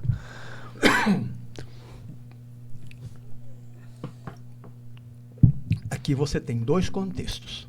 Uhum. Você tem o que é o santo canonizado pela igreja, que é o que vai para os altares. Isso. E você tem a santidade cotidiana dos filhos e filhas de Deus, que não vão para o altar. Seria o primeiro que ele perguntou, que seria, por exemplo, São Luís de Cáceres. Isso. O santo canonizado Pela igreja. é alguém que viveu historicamente uma vida, não em duplo sentido, mas nos dois sentidos da vida. Viveu puramente de forma antropológica, como ser humano, e viveu na sua dimensão humana tudo aquilo que é da dimensão divina. Entendi. Que é a plenitude. Por exemplo, Santa Teresinha do Menino Jesus. Essa mulher viveu a sua vida humana de uma maneira divina, colocando no seu dia a dia a sua fé, viveu a sua fé, por isso canonizada. Aqui nós temos, por exemplo, santos recentes, São João Paulo II, por exemplo, que é recente, um dos últimos canonizados. Foi alguém que viveu na dimensão humana tudo aquilo que Deus lhe orientou para viver no seu ministério, como Papa, como homem, como padre, como bispo, como Papa, como cardeal. Agora, tem os santos que o próprio Papa São João Paulo II chamou os santos de jeans e tênis. Que é a pessoa atual que no seu dia a dia luta para viver da melhor maneira possível, segundo a palavra de Deus, a oração, a sua fé, segundo as orientações da igreja, aquilo que ele pode viver no seu dia a dia. Isto é a santidade. Por isso, todo ser humano, todo ser humano, todo batizado, ele é chamado à santidade, naquilo que lhe é próprio. O Papa é chamado à santidade no seu ministério pontifical. O padre é chamado à santidade no seu ministério presbiteral. O pai de família é chamado à santidade como pai de família. A mãe de família é chamada à santidade como mãe de família. O político é chamado à santidade como político. Agora, como ele vai viver essa santidade? Cumprindo bem aquilo que lhe é próprio, dentro daquilo que lhe é próprio. O padre que cumpre bem o seu ministério, dentro daquilo que é próprio do ministério de presbítero, ele se santifica ali. O pai que cumpre bem o seu papel de pai, o seu ministério de pai, dentro daquilo que é próprio da paternidade, ele se santifica como pai. A mãe que cumpre bem o seu papel de mãe, dentro daquilo que é próprio da maternidade, ela se santifica como mãe. O político que cumpre bem o seu papel de cuidar da res pública, da coisa pública, ele se santifica como político. Está vendo? Neste sentido, todo filho, toda filha de Deus é chamado à santidade. Entendo. Então tem este santo do cotidiano, de jeans e os que estão no altar. E tem aquele santo canonizado que é para o culto público. Que é para o culto público que a igreja decreta. Isso aqui em qualquer parte do mundo tem um rito para isto, tem orações e etc. Como São Benedito, Santo Antônio, São Luís, Jair, São Pedro. você é um homem muito inteligente, certo? Você é um homem muito inteligente. Esse aqui o senhor vai saber falar pra gente aqui, uma pessoa me perguntou isso pra mim. O contexto histórico. Por que o povo de Jerusalém escolheu Barrabás? Pelas mesmas razões que hoje nós escolhemos os Barrabás da vida e não Jesus Cristo. Mas qual que era o contexto ali? Barrabás era um cara forte, matador de romanos? Barrabás era um assassino de romanos, de uma lista, um killer, diríamos hoje, né? Um serial killer. E que o povo, manipulado pelo contexto ideológico e tudo isso, pediu sua libertação. Porque era normal na época. Pelos fariseus? O que é fariseu, Jair? Fariseu é? O fariseu é uma casta. Uhum. É um grupo que está presente durante toda a história da humanidade, inclusive talvez hoje mais do que no tempo de Jesus. Tem uma diferença gigantesca entre o fariseu e a pessoa de fé. O que é o fariseu? É aquele que vem do farisaísmo, né?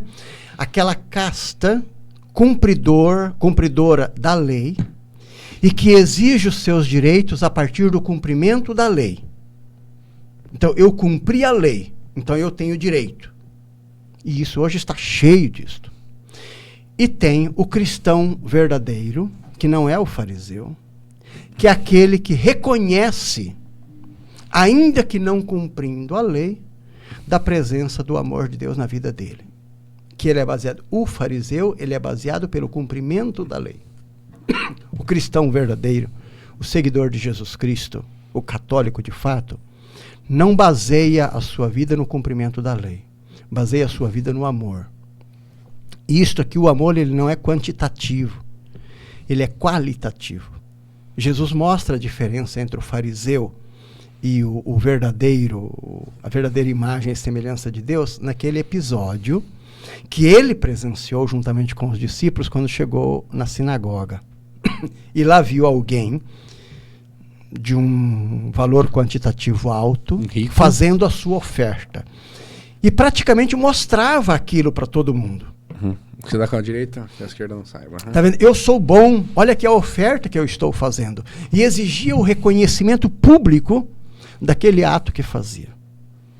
Jesus chama isso de fariseu. O outro era a pessoa que, independente da sua quantidade, ele coloca isso como uma velhinha que foi lá, ofereceu muito pouco, inclusive escondido. Só que o valor dela não era quantitativo, era qualitativo. Ela, na verdade, ofereceu tudo aquilo que ela tinha. Muito mais que o rico, claro. Muito mais, porque o rico ofereceu uma coisa ínfima. 1% do que ele tinha. E em função deste ínfimo que ele oferecia, ele exigia reconhecimento público. Tá vendo? Aqui está o farisaísmo. E hoje nós estamos abarrotados, inclusive neste fato aqui que falamos, né, do próprio Papa Francisco. Tem gente que é interessante isso. Mas fariseu era um líder religioso. Os era fariseus. Uma casta. O Caifás era fariseu? Era desta turma. O Caifás era líder deles, o Caifás. E foi essa gente que condenou Jesus. E por que eles odiavam Jesus? Por que eles odiavam Jesus? Jesus desbancou esta realidade em muitas vezes. Uma delas ele chegou a falar. Desafiou eles. Né? Não desafiou, porque a verdade, se você quer chamar de desafiante, sim, mas a verdade é a verdade. Não é que você está desafiando os outros. O que ele fez contra os fariseus? Uma vez ele chegou a afirmar, dizendo, o que eles estão falando, prestem atenção.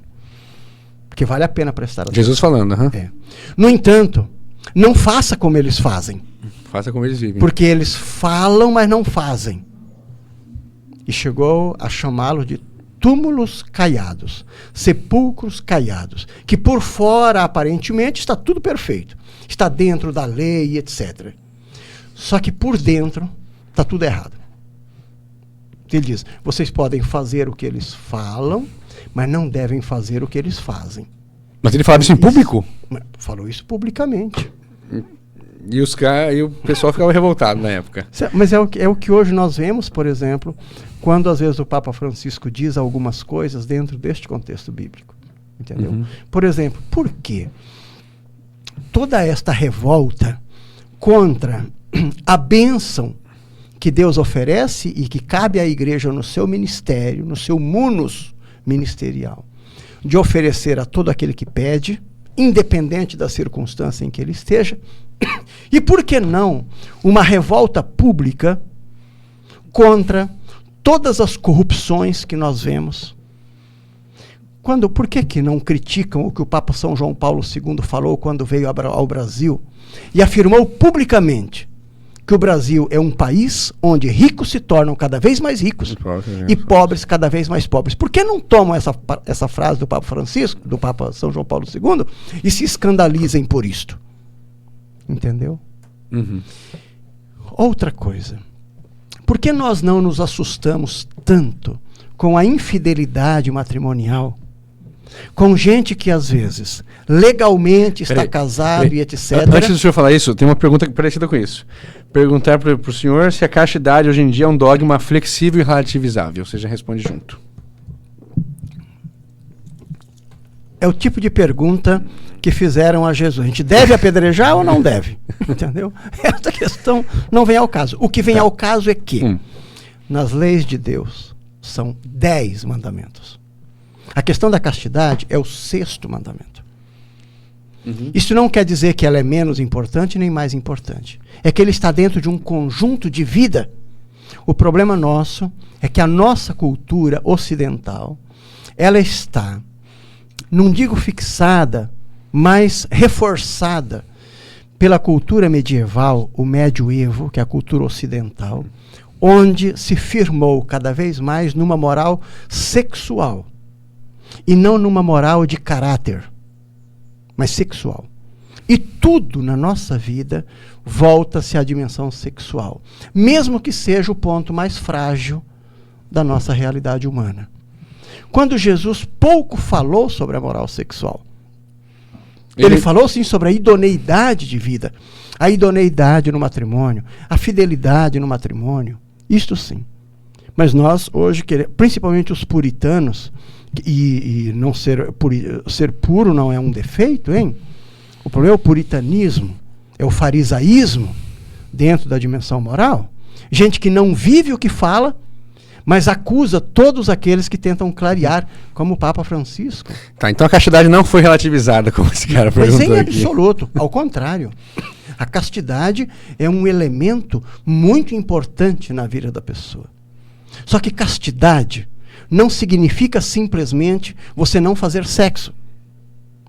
Uma vida casta é uma vida idônea, uma vida honesta, uma vida que não é corrupta, uma vida que não se deixa iludir por ideologias, uma vida que não permite a infidelidade na família. É isto, é disso que a nossa fé proclama e orienta. Já para a gente se preparar para encerrar, muita gente perguntando... Obrigado. Muita gente aqui perguntando se deve confessar para o Natal. Isso. Não para o Natal. Se deve confessar durante toda a vida. Porque o nosso Deus não é o Deus só do Natal. O Natal, a Páscoa, são ocasiões que a nossa fé é mais elucidada. Está mais em foco certos elementos. Mas toda a vida, e a questão não está na confissão, está em uma vida idônea. Todas as vezes que nós, na nossa formação, tanto humana quanto na dimensão da fé, na formação divina, nós achamos que fizemos algo que não foi correto, devemos pedir perdão a Deus.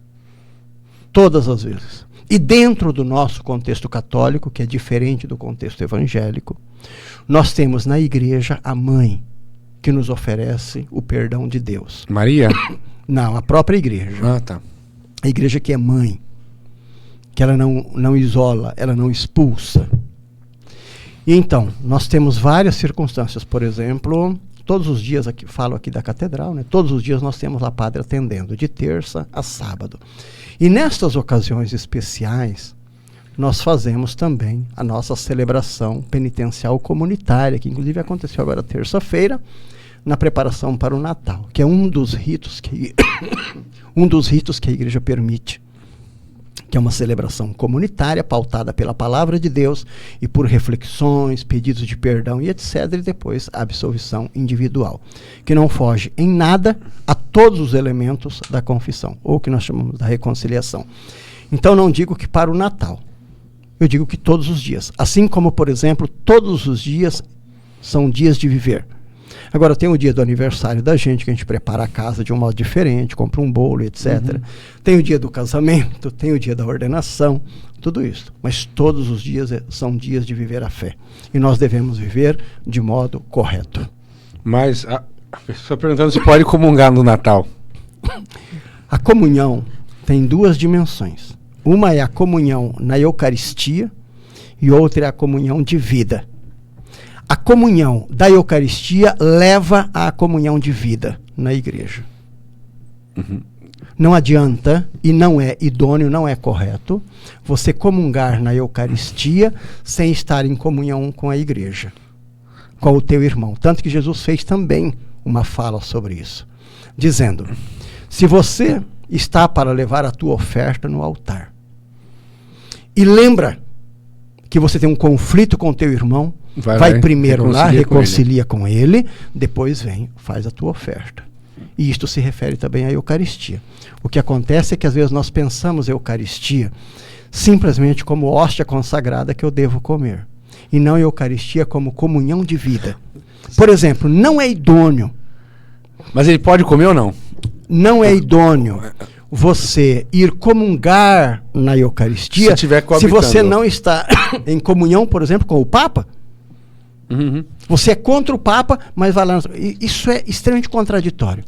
Não é idôneo você comungar na Eucaristia se você não está em comunhão com os bispos. Tá, mas se estiver coabitando, vamos lá. Não é idôneo você comungar na Eucaristia se você não está em comunhão com aquele que consagra a Eucaristia para você. Uhum. Entendeu? Uhum. Então não é questão de casamento, ou de pecado, ou de sexo, coabitar, ou isso ou aquilo. de não Aqui estamos casar. falando de comunhão, que não é comer hóstia. Comer hóstia é a coisa mais simples, é só você entrar na fila. E se quiser comer mais, pode ir lá na editora Paulus para comprar um saco de hóstias e comer lá. Não é esta a questão. Porque não é quantitativo. É porque tem pessoas que falam aqui nesses seminários e tudo mais, em cursos, que se comunga em pecado é pior ainda, não tem isso? E não digo o contrário, não. É isto mesmo. Só que aqui estamos falando entre o que é comungar lá na hora da missa, que é você entrar na fila e comungar. É como se fosse se lavar, o que a gente falou ontem, quando eu fui fazer o convite pro senhor, né? O pessoal pensa que confessar, vai lá e se lava para uma festa, para um evento, não seria isso? Ontem usamos um termo muito pesado, mas vou usar aqui. Uhum. Porque dentro do contexto em que estamos tratando, é possível entender. Uhum. A confissão e a comunhão não é, desculpa a expressão, como lavar focinho de porco. Que foi o que usamos ontem, sim. não é? Você lava o focinho do porco, ele vai lá e enfia na lama de novo. Aí ele quer tirar a fotografia com o nariz limpo. Então, ele vai lá e confessa. Vai lá e lava de novo. Aí tirou a foto, vai no barro e enfia de novo. Comunga e... Uhum. A comparação é muito ruim, é muito má. Uhum. Mas para dizer que confissão não é isto. Então, eu quero passar o Natal de coração limpo, eu vou lá e confesso. Já no dia do Natal mesmo, que eu já confessei, aí então eu faço todo tipo de lambança e continuo fazendo as minhas coisas. Quando chegar a Páscoa, eu quero passar o dia da Páscoa de coração limpo, aí eu vou lá e confesso de novo. Ou eu quero comungar de coração limpo, então eu vou lá e confesso. Mas comunguei, já volta tudo a estaca zero. A fé cristã católica não é isso, é outra coisa. Uhum. Por isso, a gente diz que a fé funciona como no nosso dia a dia. Quem conhece bem, faz bem. Quem conhece mais ou menos, faz mais ou menos. E quem conhece mal, faz mal. Por isso é preciso conhecer a fé. Freud, o fundador da psicologia e da psicanálise em particular, dizia: só o conhecimento traz o poder. Não o poder de dominar o outro, mas o poder de discernir. E o problema hoje é que tem muita gente falando em nome da fé católica sem conhecer a fé católica. Uma passagem aqui que eu gosto bastante para o senhor. Quer dizer, o que Jesus quis dizer com eu sou o caminho, a verdade e a vida? Em que contexto que ele disse isso? É que não tem outra possibilidade de ir ao céu a não ser pelo que nós chamamos de intercâmbio, que chamamos na teologia, intercâmbio econômico entre o céu e a terra, que acontece na pessoa de Jesus Cristo, em duas etapas. A primeira, que estamos prestes a celebrar, que é a encarnatio verbum Dei, a encarnação do verbo de Deus, que vimos no texto bíblico, que acontece na festa do Natal, o nascimento de Jesus. Esta é a primeira parte do intercâmbio. É Deus que vem à terra na pessoa de Jesus. Quando Deus manda Jesus. Se você quer usar essa linguagem, Deus manda Jesus, isso. A segunda parte deste intercâmbio acontece na Páscoa, na ressurreição de Jesus, que é quando Jesus, depois de passar pela morte e cruz, volta ao Pai. E aí então sim, volta ao Pai para levar junto de si toda a humanidade. Então veja, quando falamos de Jesus, estamos falando desse intercâmbio entre o céu e a terra.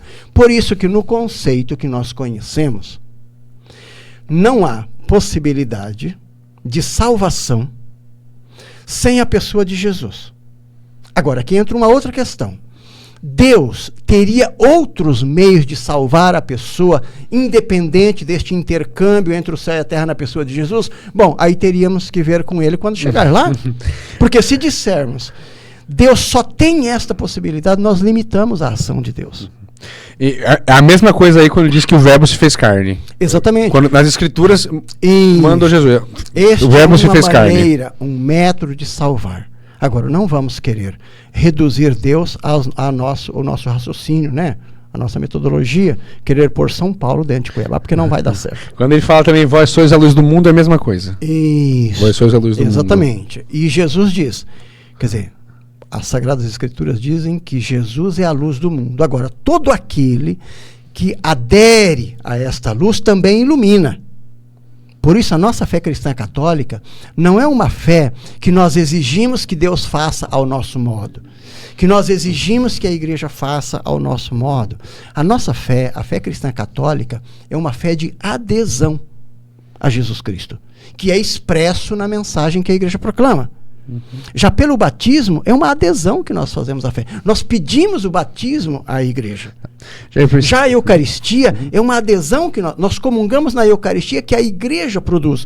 Porque a igreja faz a Eucaristia e a Eucaristia faz a igreja. Às vezes nós comungamos da Eucaristia que a igreja faz, mas não fazemos Eucaristia, que é a união na igreja.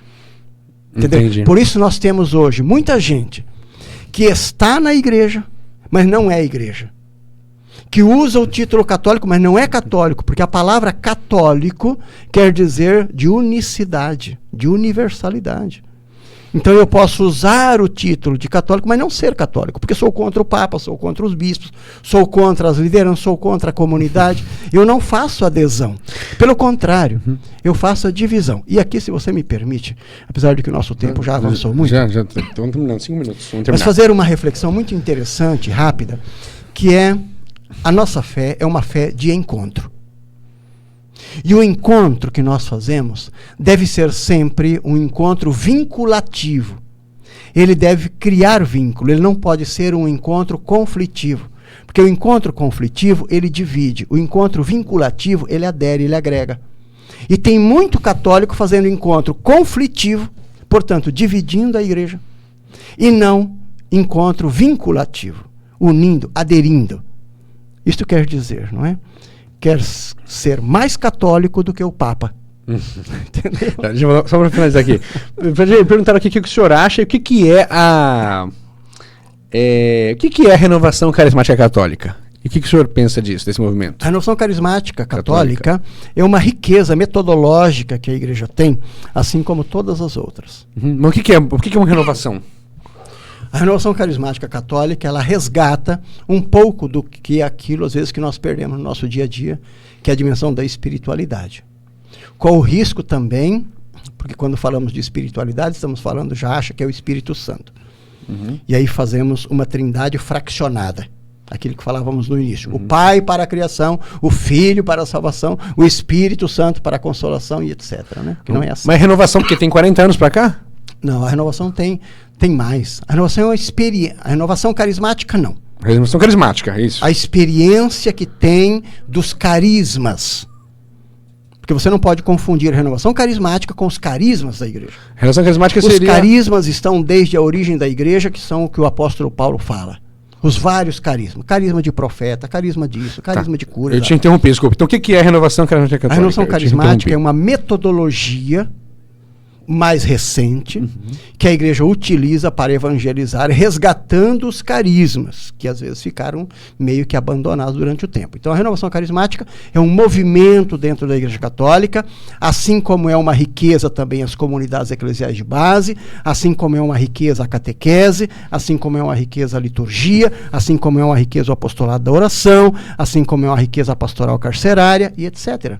São meios, métodos que a igreja tem para evangelizar, cada um dentro daquilo que lhe é próprio. Por exemplo, a pastoral carcerária tem este foco de atenção aos que estão no presídio.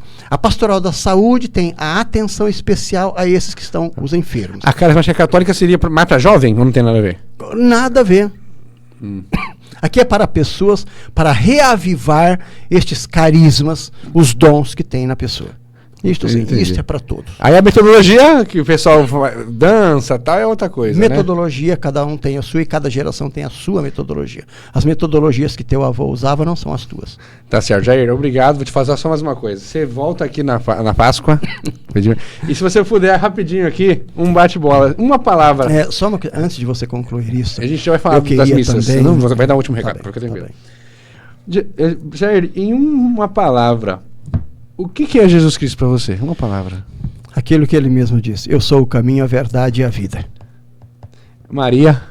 Maria, para mim, é a mãe de Jesus, a única na história da humanidade que teve essa missão de gerar no seu ventre o Filho de Deus.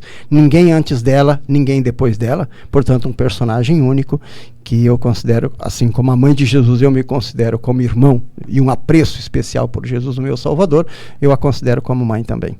José. José é o pai adotivo de Jesus, como vimos hoje, o homem justo, que soube acatar a vontade de Deus e colocá-la em prática.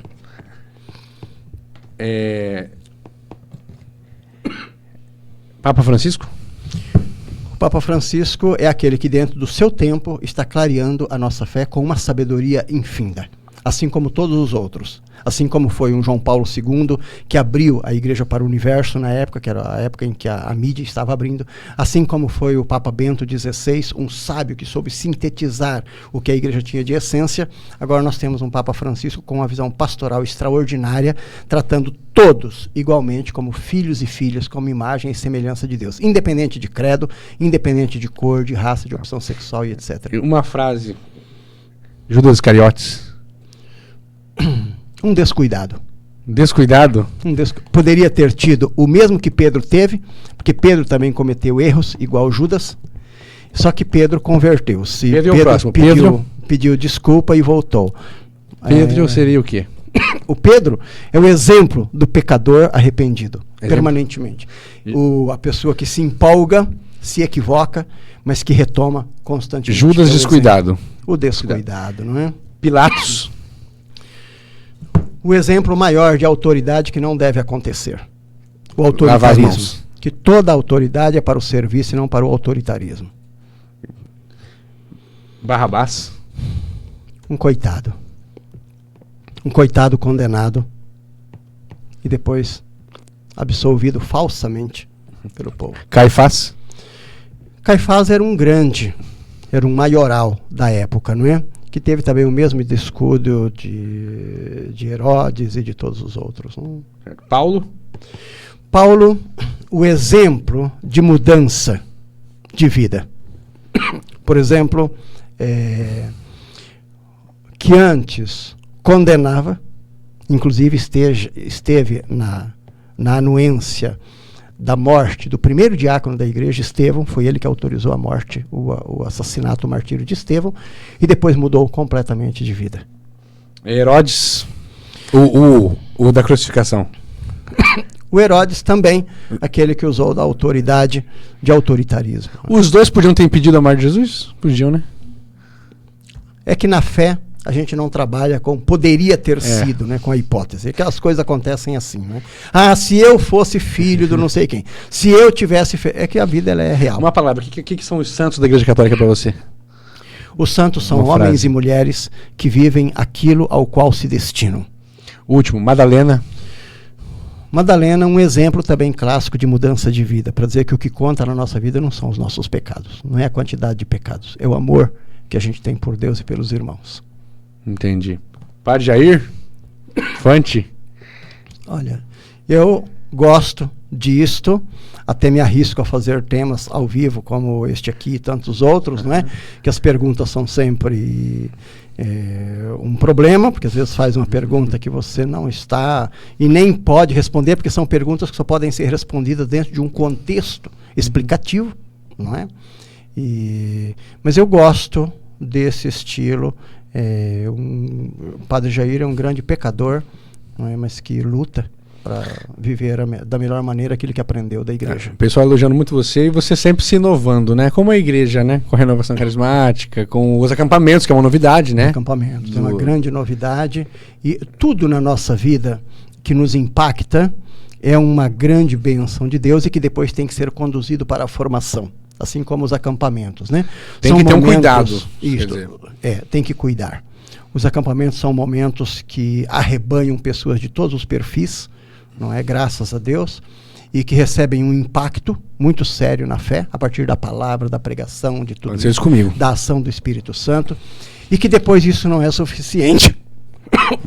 Isto não é suficiente, isso depois tem que ser filtrado, é como uma pedra de ouro que você encontra lá, misturada com tudo, e depois você vai burilando, não é? Até ela ficar naquilo que ela tem o seu valor máximo. Tem pessoas da igreja que não gostam de renovação, de acampamento? Deve ter, tem de tudo, né?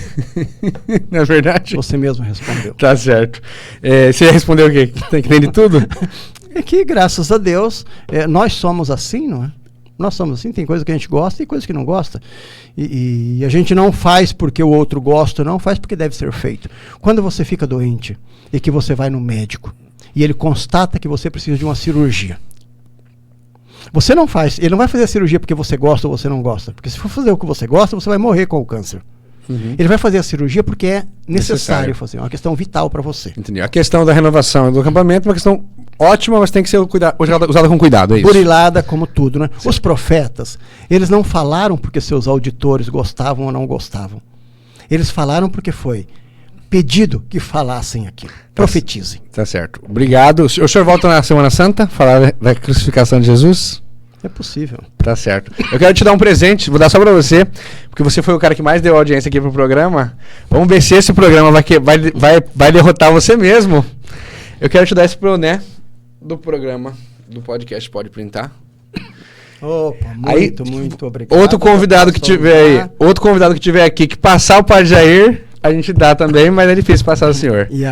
Mas não, eu não vejo isso como o mais importante. Né? O mais importante são esses esclarecimentos, e convido você a participar na tua comunidade das festividades do Natal. Isso, perguntaram isso, vai precisar, quem é católico precisa ir 2 vezes na missa domingo? Porque é domingo e porque tem o Natal? Aqui também não é a questão quantitativa, né? Certo. É que você, fazendo esta experiência de Deus neste tempo do Natal, você possa participar da tua comunidade, ouvir a palavra de Deus, celebrar este momento importante da vida, né? E aqui na Catedral, nós teremos no dia 24 à noite, que é a missa solene, né? Que neste ano é o domingo à noite.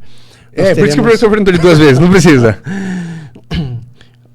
A gente precisa sempre de ir. A quantidade, isso não é o caso. Certo. Que horas que é na Catedral? Nós vamos ter missas em 3 comunidades referenciais na nossa paróquia. Uma é na Catedral, às 20 horas. A outra é na comunidade São Gonçalo, que fica lá na Joaquim Mortinho, também às 20 horas. 8 horas. E a outra é na comunidade Nossa Senhora de Fátima, no DNR, também às 20 horas. Então, as nossas missas do domingo à noite, a missa solene, são às 20 horas. Essa seria equiparada à Missa do Galo. Seria equiparada. E teremos também a missa com este mesmo teor, às 16 horas, na comunidade Imaculada Conceição. Que é ali perto da a missa da tarde, isso. Também já vai ser a missa do Natal. E depois temos as outras missas que estão no calendário. E no dia 25? No dia 25, que é a segunda-feira, o dia do Natal, nós teremos a missa às 19 horas na Catedral, o horário normal. Mas convido a você a participar lá na tua comunidade, né? Procure saber o horário da missa lá na tua comunidade. Aqui em Cáceres nós somos 5 paróquias, não é?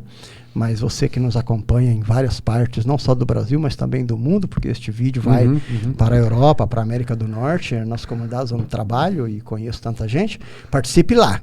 É uma ocasião, você é o maior convidado para a festa deste aniversário. E o personagem central do Natal não é o Papai Noel.